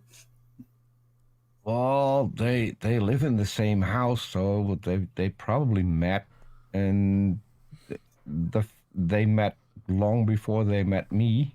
Okay. Shit. They met each other. So you're the third? What the fuck? Aware that they have a relationship with you, and it's That's known to each Oh, other. they're also aware that they have a relationship with each other, because they've had that longer than they have had a relationship with me. Interesting. Damn, dude. This motherfucker's a baller. That's But crazy. one of them really likes to go to a German park where you can just strip off and be naked in public. Not going to be a problem. It would be a problem in North America, I guess. We have nudist beaches. That's a thing. I've heard that Netherlands is a little more open, more free spirited than a lot of other. Oh, I did say Germany, but I mean the Netherlands. Yeah. Oh, yeah. We had full frontal nudity. Yeah, because they're less religious. Yeah, because they're less religious, bro. Come on, man. We all know where that purity culture comes from in North America. Had full frontal nudity on TV when I was 2 years old in 1964. Oh, so you guys are, well, I guess the common term today with you're progressive. They're just sex positive, man. They're sex positive. That's probably why we don't have a lot of sex crimes. Why we don't have a lot of crime in general. Yeah, it's true, because you're not ashamed about sexuality. There is. Yeah, if you prohibit a lot of things. Yeah, it tends to backfire. Yes, they tried to do that in Korea. I don't know if you're aware, but a lot of Asian countries are very strict with things regarding sexuality, and Yeah, they usually have like the Japanese, oddly famous for both being incredibly like fecund and also incredibly repressed. I think #1 exporter of pornography of the world, and they're like the most sexually repressed society on usually have a lot of sex crimes and sexual. We don't have to go to Korea. We can just stick stay in the U.S. I mean, yeah, I track a Christian organization that will, and I have to say kudos to them. They will put on full blast any priest, pastor, minister who does sexual assault or molesting.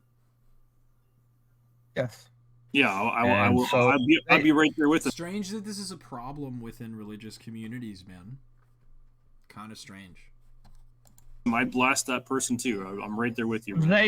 They find on average 3 or 4 a week. Yeah, I'm surprised. I mean, last year it was either last year or 2022. The Southern Baptist Convention, which is the largest Christian denomination in the United States, had 700 confirmed in North America. Well, I think. Well, Christian. He said Christian because the Catholics wouldn't count. Cases of sexual abuse. Jesus. That's just what they can confirm. There's probably thousands more that are. I mean, it's Christians who denied having sex with minors as being criminal in the U.S. And they, in fact, lowered the age in which you can have sex with children. Okay. So, as a quick aside, this is not necessarily true in all cases. I don't want to speak for every single case where this has been argued, but the reason that fundamentalist Christian communities in the United States want to lower the age of consent is because they want to be able to get children married at younger ages. So it's essentially their response to teenage pregnancy. This is how in their mind they prevent teenage pregnancy, is by getting the kids married once they can confirm that the pregnancy has happened. Yeah, that's primarily the motivation. Just so we're clear, as far as I understand it. That's disgusting. I live in the South. This is more common in the South. It seems to be a Christian thing. So, well, I think we got to. I think. Well, I mean, this could be seen as a no true Scotsman fallacy. I'm aware of that. No, not if the people voting are. No, not if the people who are voting are all Christians, Bible-believing Christians. And I'm not going to tell one Christian that he's not a Christian. Yeah. Because you guys need to figure that out among each other and then tell us. Well, that's what the rules. mess is. I think the people that do that aren't. But I mean, that's probably my best friend is a Christian, and he would tell you that you're not a real Christian. So that's fine. Why would you tell me that I'm not a Christian? There are no real Christians. Just how there are no real libertarians except me. Rob is the only Christian, and I am the only libertarian. Everyone else is lying to you. Christian. Because you deny science. Yeah. Oh. So what does my faith in Jesus have to do with the acceptance of science? I don't. It doesn't have to mean. Wait, did he just do it again? Because you deny science. Oh, so what does my faith in Jesus have to do with the acceptance of science? He's like I don't stuffing it. According to or I have done this too. When you develop an itch right on the underside of the bridge of the nose. That I can understand. Like that sensation you get when you're fixing to sneeze in the next minute, unless he's doing that. If that's what he's doing, then it's fine. To him, according to him, that seems like a false him. Okay. According to him, is that God made us so we could pursue science and we could find out the truth about nature and about the universe. But the problem with his argument is that science is people denying someone's God-given talent those people aren't Christians. But that's not my fight. No. And I don't want to talk about it either. Yeah. As I said, you need to figure that out amongst yourselves. Yeah, it's a bit of a mess. But we still haven't gotten to any evidence for creation. Yep. Oh, I think there's evidence for creation. I don't think there's. Then present it. See, here's what I'm going to say, and this is going to sound contrary, but I'm going to say it anyways. I think there's evidence for creation. I don't think there's scientific evidence for creation. They're not one and the same. Well, then you don't have evidence. Why is it that when you ask a young Earth creationist for evidence, they will talk and talk and talk and talk, but don't present any evidence for creation? So just like you do right now. Okay, in your opinion, do you think that AIG has never presented any evidence for creation? Who is AIG? No, nothing. Who is AIG? Oh, answers it. Oh, wait. Is this confirmation? Is this confirmation that you're in Answers in Genesis young Earth creationist? Did I predict this? Did I successfully predict this? Nobody knows what I'm talking about. So quick lore detail, right? Spoilers for my my debate with Rob and June. I took a risk, and I decided that I was going to assume that he believed in Ken Ham's created kinds model, his barometric model. And I was going to attack that, and I was just going to be like, I hope that this is what he believes in, and that there isn't some alternate model that he's using, because I know there are a couple, and I know that Ken Ham's is the most popular, but I wasn't sure that it was the one he followed. But holy shit, he actually does. Sorry, Rob. Answers in Genesis? Are you insane? Ken Ham? No. This is the worst possible timeline. Oh my god.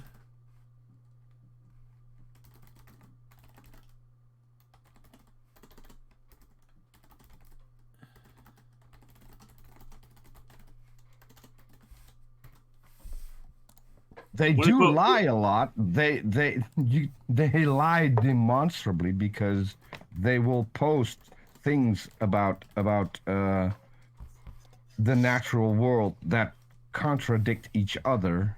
But because they have millions of posts on their website, they're hoping that people don't see that.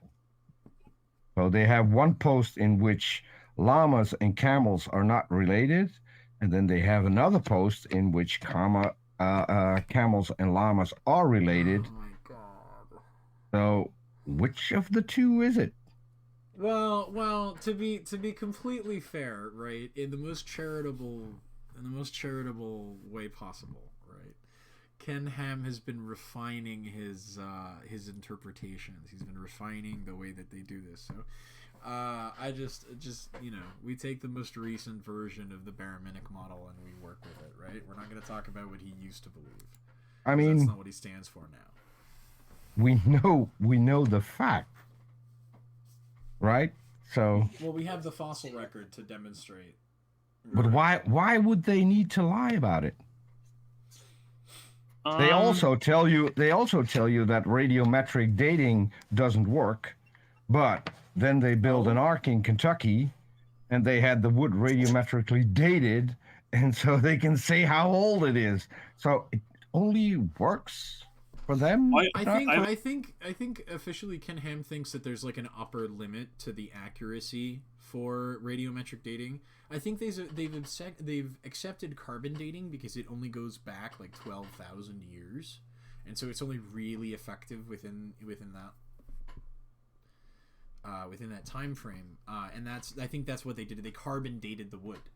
I don't know that Ken Ham accepts argon, or what's the other really really big one that they use now dinosaurs and shit. There was one that they developed recently. There's like different dating methods now that he doesn't agree with. He thinks because they can give accurate dates in millions or hundreds of thousands of years, and he doesn't like that. I have a question for you. And this is actually true. I don't know how it happened, but I mean, I don't understand. I can see that I don't understand a lot of things. But there was a snail one time that was radiometric. They used radiometric dating on a live snail, and it was and the radio it dated this snail that was alive at 27,000 years old. Hold on. Radiometric dating of a live snail.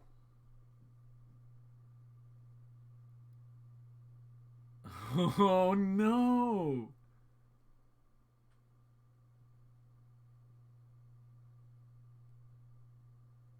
You're fucking no way.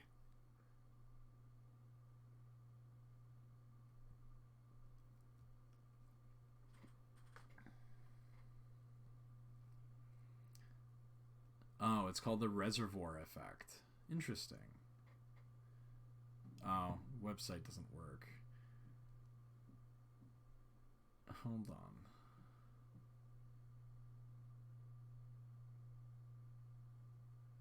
Okay, hold on. Oh, this is from Kent Hovind? Oh no. It's a Kent Hovind argument. Source of the 2,300-year-old radiocarbon date.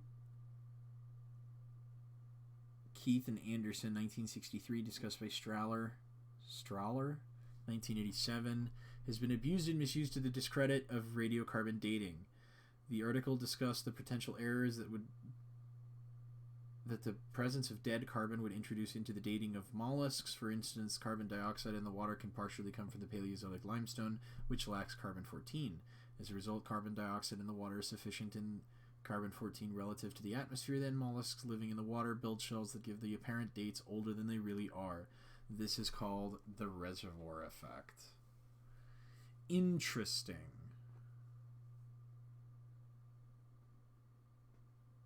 Huh.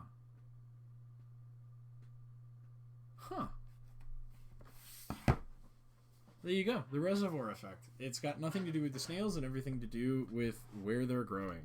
How the hell does that happen? I forgot the name for it. So there are several animals that you cannot, where you can't apply radiometric dating. Carbon-14 dating. Carbon-14. Yeah, well, that's what radiometric dating is. Yeah. No. There are lots of different kinds of radiometric dating, all used for different time frames, Rob. Carbon-14 dating is not the only kind of carbon dating. No, that's not. Sorry, it's not the only kind of carbon dating, but it's not the only kind of radiometric dating. What radiometric dating is, that is one out of many ways of radiometric dating, and it only goes back 50,000 years. Right. This is based on carbon-14, which every living animal and plant requires for life. Yeah. Gets in through their food, and the moment they die, they stop taking in carbon-14. So you can see from the decay rate from there how old it is. Okay. Right. You can see how long ago it died. That's the better explanation. So you can't do that for fish. You can't do that for some snails. You can't do that for mollusks. A lot of creatures. The fact that someone was stupid enough to carbon-14 date a snail. I mean, you'll have stupid people. I mean, I've seen people send in dinosaur fossils to be carbon dated. I mean, yeah, stupid people will do stupid things. You can't carbon date rock, and a dinosaur fossil is rock, not bone. So there's nothing to date. So C14, is that how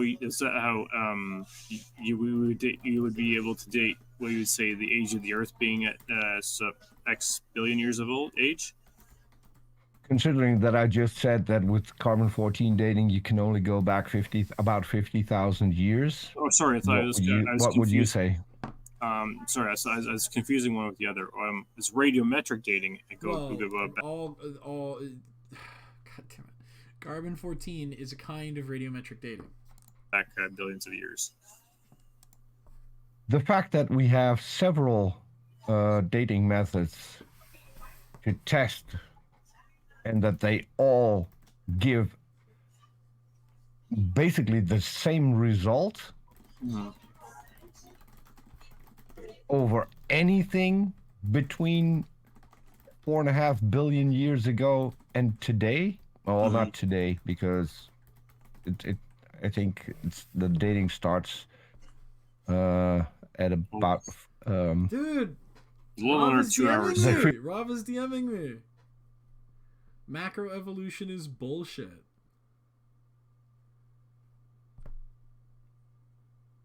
Homie, you haven't even read the studies. Read the data. You haven't even read the data. And I'm not done with your last live. Sorry, bro. I'm committed. The 50s, because humans messed up the planet when they started. Tomorrow, Rob. I can catch up with you tomorrow. Well, or in the morning, I guess. Using atomic bombs, and so now some of the dating systems don't work anymore. Not right now, dude. Yeah, because of human intervention, and we can actually date some of the things within. I do want to talk to you. Trust. Just not this late.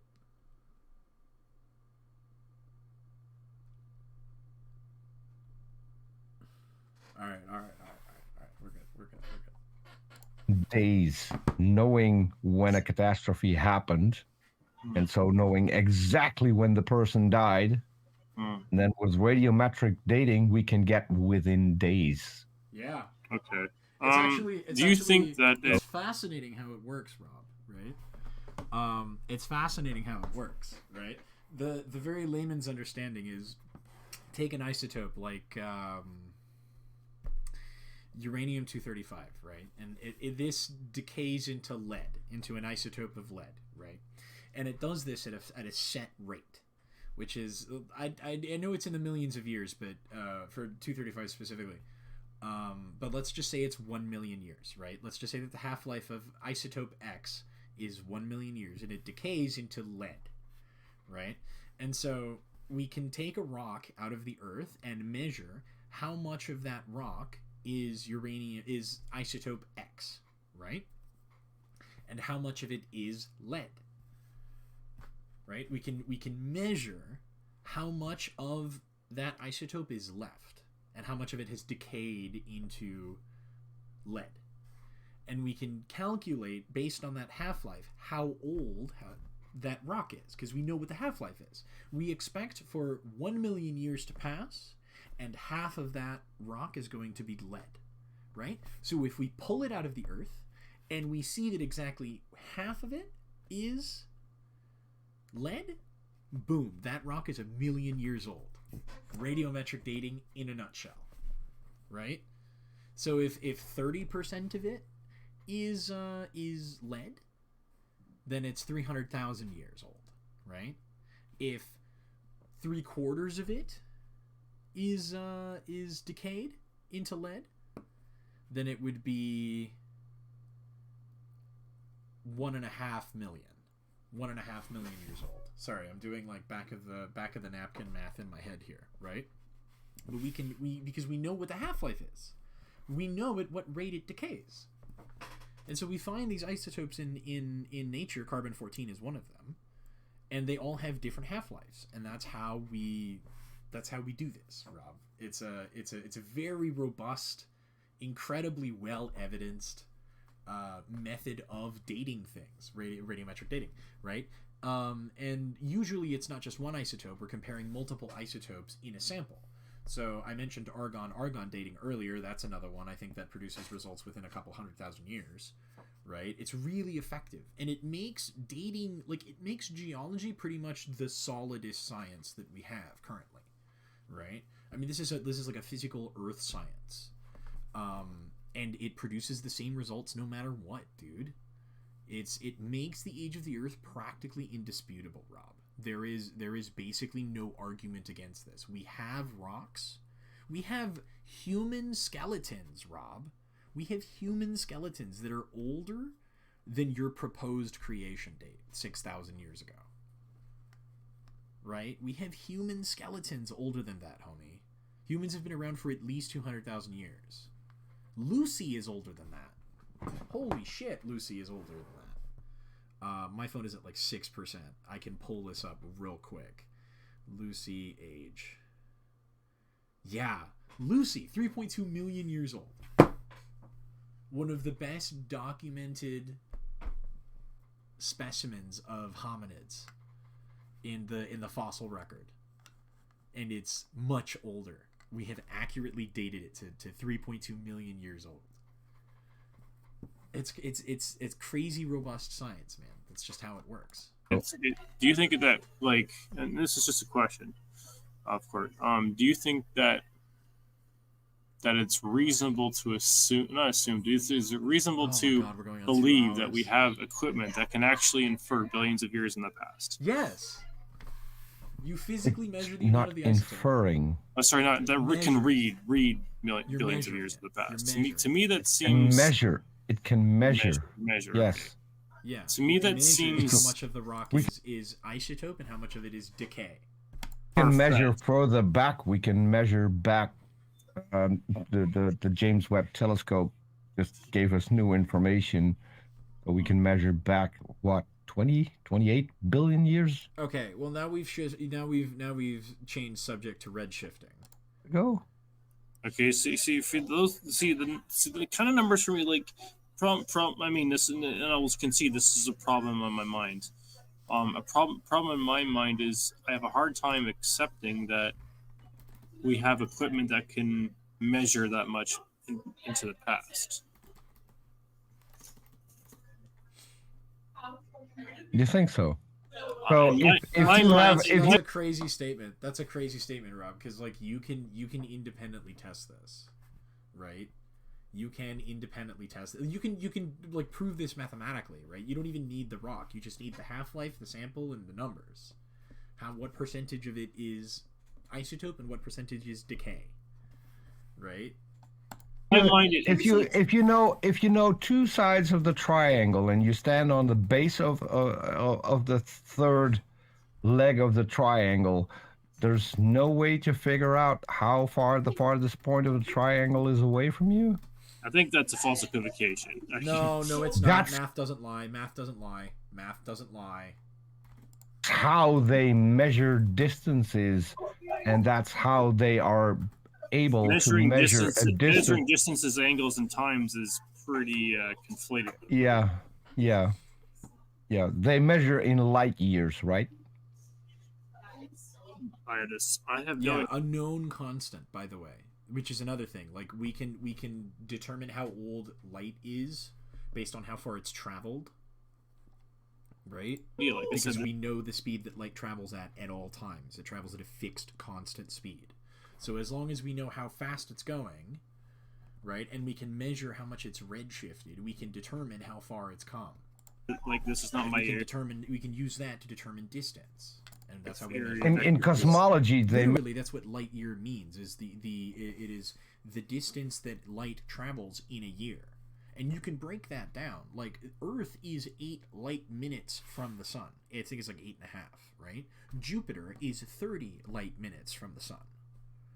Because it takes the light of the sun 30 minutes to travel to the surface of Jupiter. If the sun were to poof, just like disappear magically, right? You would still be able to see reflected light on Jupiter for about 30 minutes. We would still have sunlight for about 8.5 minutes. That's how light works. Because the distances in space are so fucking vast. They're like incomprehensibly vast. We're talking billions of billions of billions of billions of billions and billions and billions of miles. Right? It's an insane scale that like the human mind is not really made to comprehend, but the math checks out, and that's all that matters. Measure in light years, don't they? I don't know. Other galaxies are any amount of light years away from Earth? Right. Yeah, that's right. They measure in light years. Same with the sun. They measure in light. Well, no, actually, we measure in astronomical units, right? So the distance from the sun to the Earth is 1 astronomical unit, or we measure in thousands or hundreds of thousands of kilometers or whatever, but definitely not in light years within a solar system. Well, someone said you're not a real man. So if they measure something that is 13 light years away. Yeah, that would be 13. Yeah, so that would be 13 million light years. That's 300,000. I don't even know how what that is. Whoa! What the fuck was that, Rob? Holy shit! I know. Away. Yeah, that would be 13. Yeah, so that would be 13 million light years. That's 300,000. I don't even know how what that is. I know the speed of light travels at 300,000 kilometers a second. And the thing you see is that in real time? Not kilometers? No, it's like 300,000 meters per second, right? Speed of light. Yeah, just under 300,000 meters per... Yeah, 300,000 meters per second. Not kilometers per second, only. No, it's not. I'm sorry. Yeah, you see it in real time, but you can't quantify. You see it in real time. Yeah, but you can't quantify it in your mind, is what I'm saying. So you see it in real time. So why is it that if there's a sun flare, it takes us 8 minutes to see it? Because it takes 8 minutes to travel, light to travel to the sun to the Earth. Oh, so you don't see it in real time. I suppose that's... Yeah, I suppose you got a point there. Slammed. If light starts out from a single point, and it takes 13 billion light years to get to our planet, you're seeing light that was emitted 13 billion years ago. I get you. Which is far older than your proposed creation date, Rob. When we're looking into space, we're looking back into time. Right. We currently can look back 28 billion years. That's a hell of a lot of time. 28 billion? Is that accurate, chat? Is that real? Chat, is that real? Hold on. Age of the universe.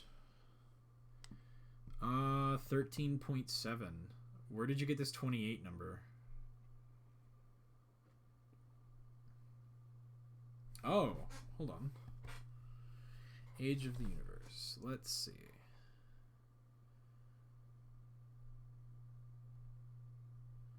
We're looking...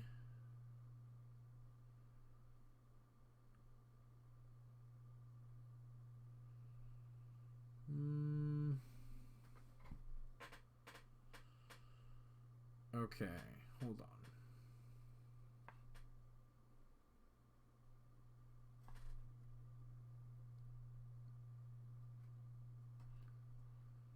Let's look at the paper on Oxford Academic.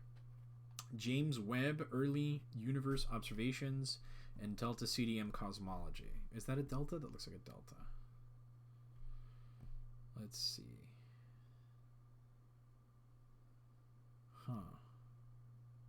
This looks really technical, but it seems that the age of the universe might actually be 26.7 billion years old. Interesting. which doesn't confirm with the Bible, and we still have zero evidence for a creation.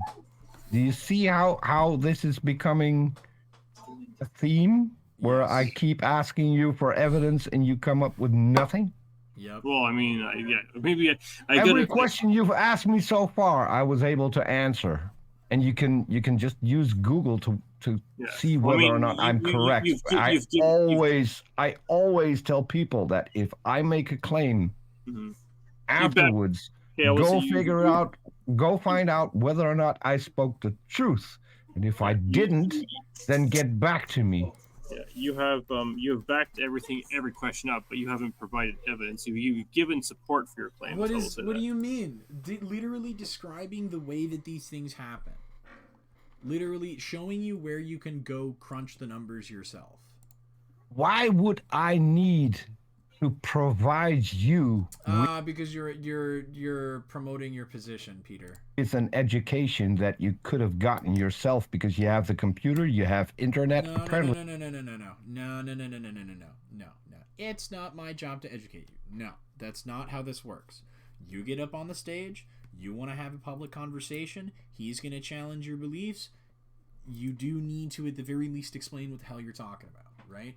Because just saying evolution is true because evolution is true is not an argument. You have to say, well, this is the mechanism through which evolution operates, right? It is your responsibility when you stand up in front of, for lack of a better phrase, in front of God and everyone. You have to demonstrate how your claims at the very least work, right? Of course, sort of here impromptu, you may not have the academic papers in front of you. But at the very least, like describing, you do have a responsibility to explain yourself thoroughly and provide the model. You have time to talk to me, so you also have time to educate yourself. This is also true, Rob. You should be out trying to learn all of the information that's out there and read up on the evidence that is presented against your case. Know thy enemy. By going on your computer and figuring out what we already know about the natural world. This is condescending, Peter. Why is that my task to teach you? I didn't say it was. I would love to teach you. I would love to teach you. I didn't say it was. I didn't suggest it was. I will take the exact same amount of money that teachers do. And if you're okay, come on, man. I could teach you, but I'd have to charge. My science lessons bring all the boys to the yard. I could teach you, but I'd have to charge. Science lessons bring all the boys to the yard. I could teach you. You literally said that, bro. Teach you, but I'd have to charge. Crazy. Willing to pay me, I'm willing to teach you. I know. And one thing we don't do in university, and that is doing research for creation, because it never happened, because there's no evidence for it. So that would be very short research. There's no evidence. Case closed. You say there's evidence. I asked you for the evidence, and that was what? About an hour ago. Yeah. So it is taking you an hour to come up with nothing. Damn. I've made claims that I've backed up, but I've not provided evidence. No.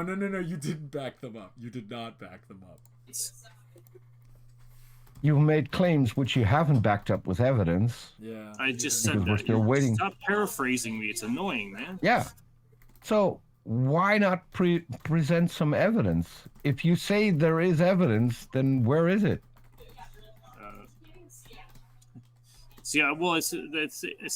I did say too that there's a difference between evidence and scientific evidence. They're not one and the same.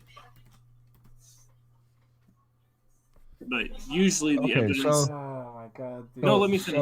Peter, let me finish. The Bible is. Peter, let me finish. Peter, no, let me. asking a question. Stop. Let me. But I want to say something before you ask a question. It's crazy that he's doing this. He's probably doing this. He's doing it in a McDonald's. He's doing this at McDonald's. He's yelling at the computer at McDonald's. Oh my god. Oh my god. Still talking. You gotta. Okay. I was saying that there's a difference between evidence and scientific evidence, and we're not. My follow-up to that thought was, what you consider to be evidence is not the standard of necessarily of what is and isn't acceptable. Oh, it's not me. It's not me. Okay, that's all I'm saying. Go ahead. It's what we use on a daily basis. Nothing that humans do, figure out, create, is not based on evidence. And the fact that you already said that your evidence isn't scientific, that means that the Bible and therefore creation is unscientific. I didn't say it was unscientific. I said the Bible itself doesn't. I would say it doesn't concern itself primarily with science. No, that's not what you said. What did you say? Not what you said. You said the evidence for creation is not scientific. I would say it doesn't concern itself primarily with science. No, that's not what you said. With science, oh, okay. That's not what you said. You said the evidence for creation is not scientific. So by definition, it is unscientific.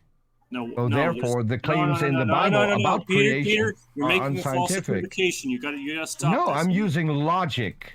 No, you're not. You're you always bring up no. Definitionally, my thing is not scientific evidence. Okay, so it's not scientific. Nothing about it is scientific. Then that's you said that.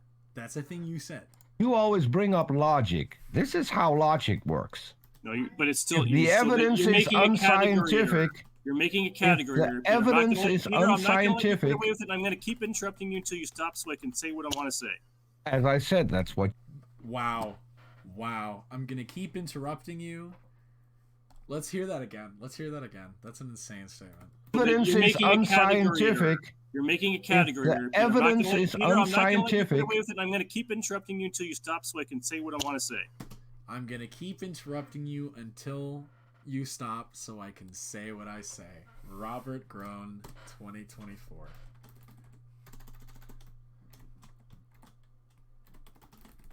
Keep interrupting you until you stop so I can say what I want to say. Robert Groen, 2024.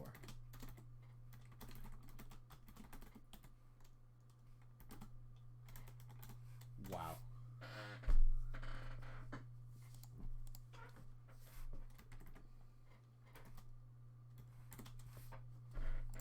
As I said, that's what you do. Okay, well, the thing is, you...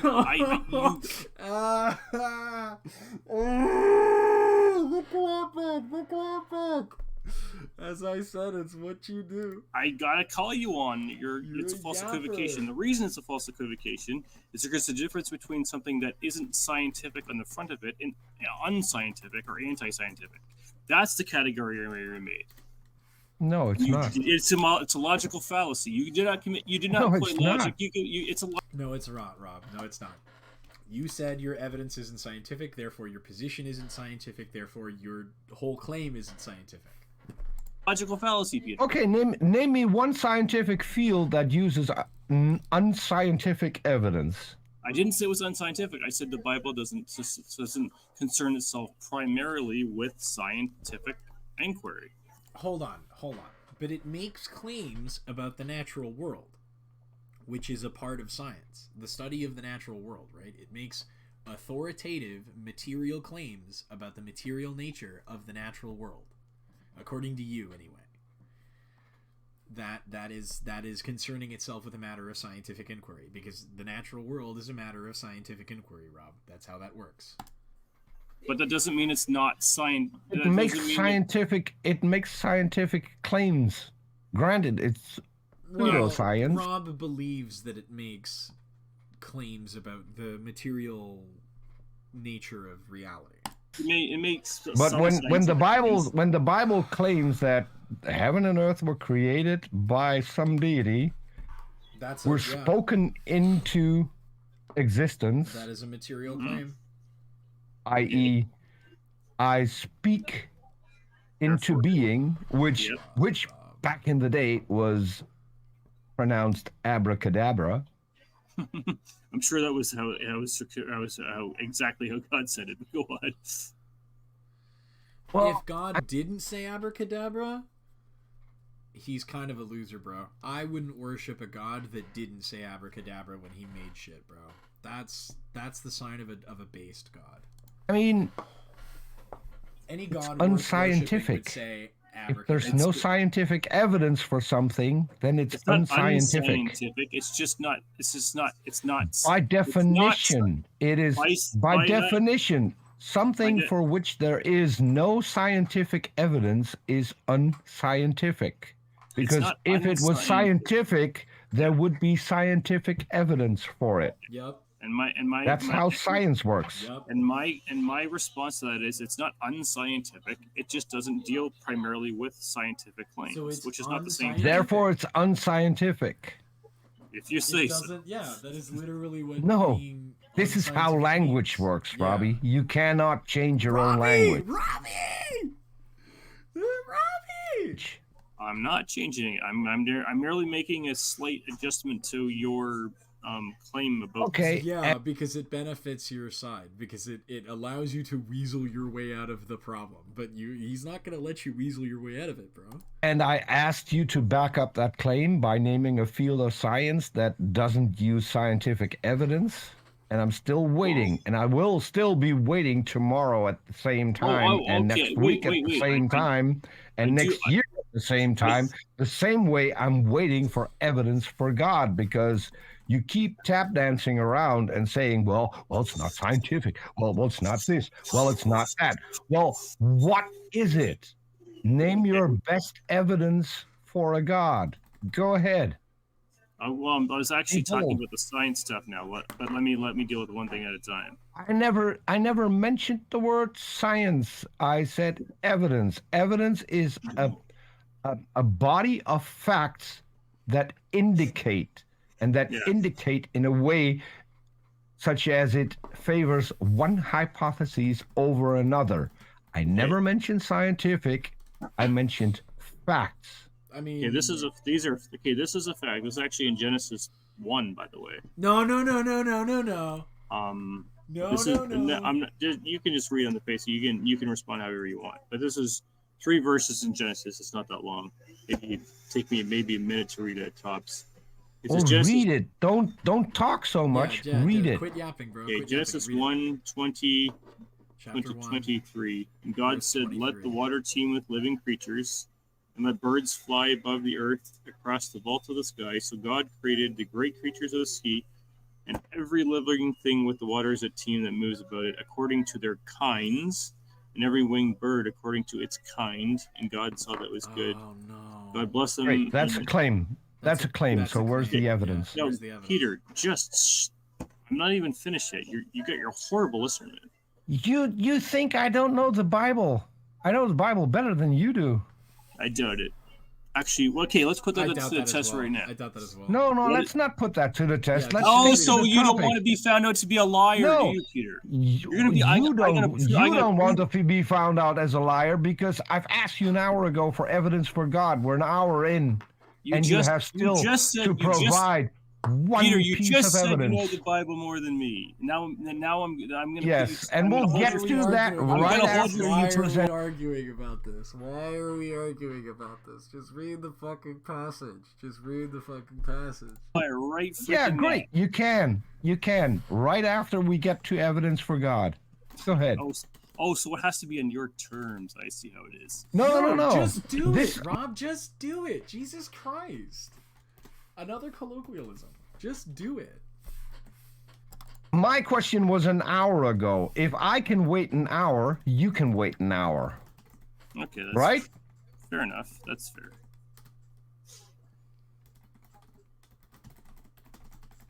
I'm still waiting. Okay, so you're circling back to this every time. Yeah, But, yeah, that's like Because the whole thing, because you're being dishonest.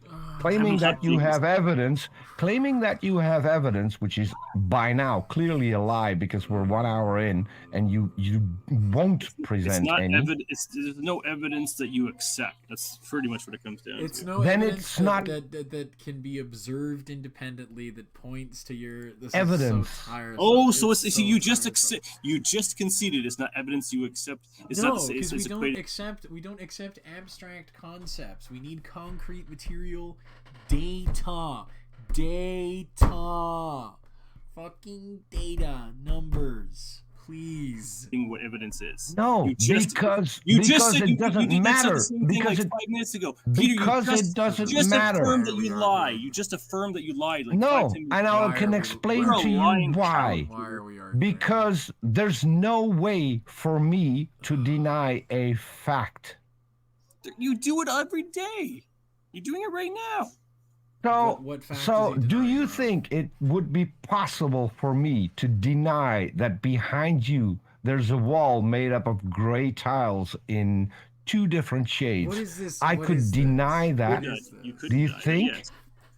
Argument in could deny that. That's not what we're talking. We're talking about could deny that because we can measure the shades of gray. We can take pictures of it. We can have independent verification whether or not those are tiles, whether or not there's white grout between the tiles. Do you think that there would be any way for me to deny this when it's a verifiable fact? No, I don't think so. I could deny it. But that would make me a liar. Okay, but I've never seen evolution like I can see this wall behind me. No, I just gave you several things that you know and you have seen, and now you lie about having seen them. What have I lied about seeing it, Peter? Dogs. Cauliflower, of course I've seen dogs. Broccoli, Brussels sprouts. That doesn't prove evolution. Corn. Yeah, nothing that proves evolution. Selection. That's just claims. That's just claims. Baseless, factless, useless claims.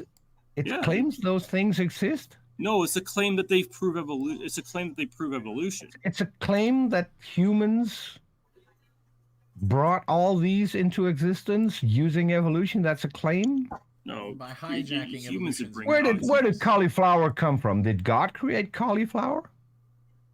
So they created the seed for it. God created the seed for cauliflower. Hmm? And humans were stupid enough to not notice and therefore created their own cauliflower. Some of them were, but stupid. Yeah, I don't know. Then again, educating you is like talking to a freaking wall. We know that we made it, right? It's mind-boggling. So you think that absolutely mind-boggling? Do you think that human beings actually created dogs? Yes, because it's documented. They co-evolved. Do you think that human beings the same way we've documented how we create we've documented how we created bananas. Well, that's a bit different. Yeah, because the banana that we eat never ever grew in the wild. I mean, you could make the argument again that you've hijacked the mechanism for evolution, but it is still artificial selection. So it's not humans it's cultivated not exactly the Cavendish banana. Someone's like which a fun fact the Cavendish banana is the only plant that can walk. Peter just said on air on my live stream that humans created dogs. Now everyone knows how much of an idiot Peter is. Whoa. Dude. Rob. Come on, man. Below the belt, bro. Yeah. I mean, we have the documents for it. Yeah. So, yeah. It's like saying I've got a document in my basement for obviously I can think of something absurd. I might have a hard time thinking of something absurd off the top of my head. Yeah, it's so stupid that we can actually go see the documents and then still say they're not there. That's so stupid. Mm-hmm. It's like, it's like saying, I know. It's like I got a document in my basement that's saying I created whales. It's so freaking stupid, man. Yeah, that's so stupid because we can go to your document and find that the document's not there, right? Well, I mean, whereas the for thing my is, documents, I could whereas for my documents, you can actually go and find the documents. You can go to the museums in, there are at least several in China that have the documentation. You can go there and see them. Oh man. Maybe this is something. Maybe he's alluding to something specific here. Like there is like written documentation or written accounts of like the domestication of dogs. That would be really interesting. I'd love to hear about that. We've got less than 20 seconds left. Man, and you accuse me of low IQ, and you think we created dogs? Man, you're a freaking joke. Oh man. I thought you were stupid. I didn't think you were insane. You are. Oh, wow. Crazy stuff. Wow. Oh my god. Oh my god.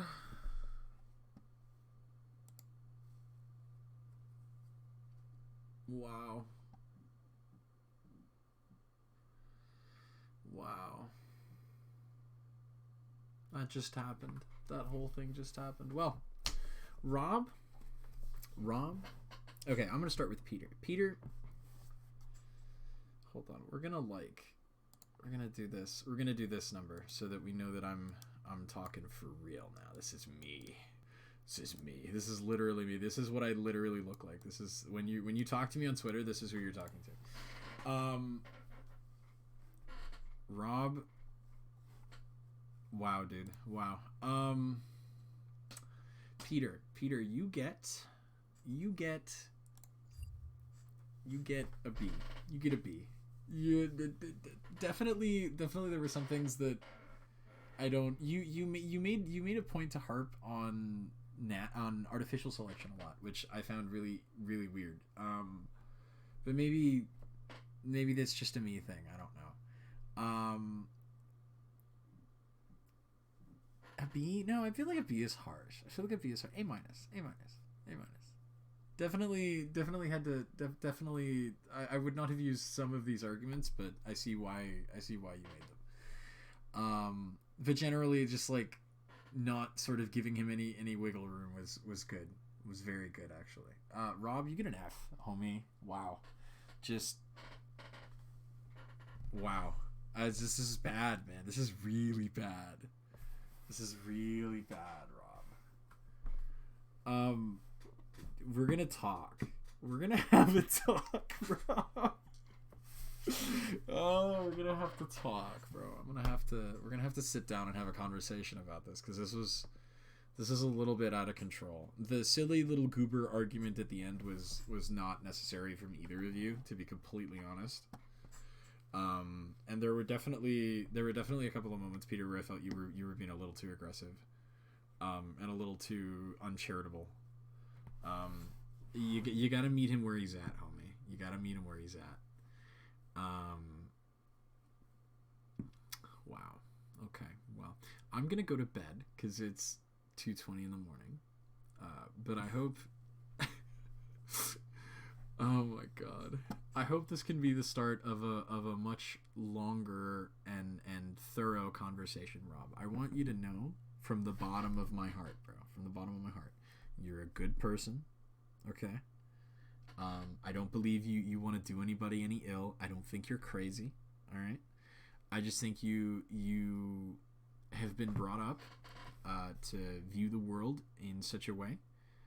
And we're trying to demonstrate and show you and explain to you why that way of looking at the world is not really, it doesn't line up with what we're seeing, right? specifically, I am concerned with the fact that you would make policy prescriptions, right? You ultimately do want people to change the way that they live their lives to conform with what you believe is the truth. And that concerns me, right? Of course, I'm going to have a much more detailed breakdown of what sort of how I position myself against you in a sort of formal debate, session. We're going to talk more about that in June. But that's what concerns me, right? Is that you're making these claims and you would ideally or reorganize society around this concept of Christianity, right? Around this system. And it doesn't really line up with what we see in reality. It doesn't line up with what we see in people. It doesn't line up with anything. Fundamentally, Rob, this is a 4,000-year-old religion, right? A 4,000-year-old splinter group from a much older faith. And I'm not even talking about the Jews here.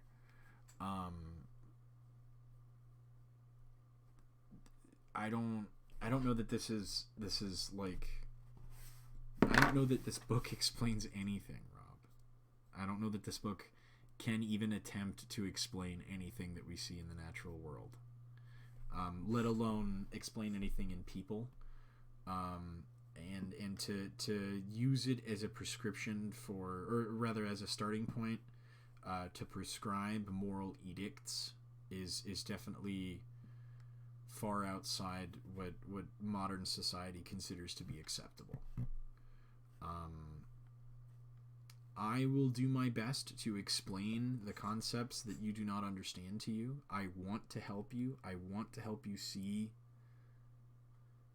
the world for what it is. I want you to understand. I want to help you understand these things, but you gotta be willing to be wrong, man. You gotta be okay with that, because you're gonna be doing a lot of that throughout this process. Okay. I love you, brother. I love you as a human being, Rob. You're a fellow human being on this spaceship we call planet Earth. All right? We're all in it together, man. I have hope for you. All right? I'm going to bed. Good night.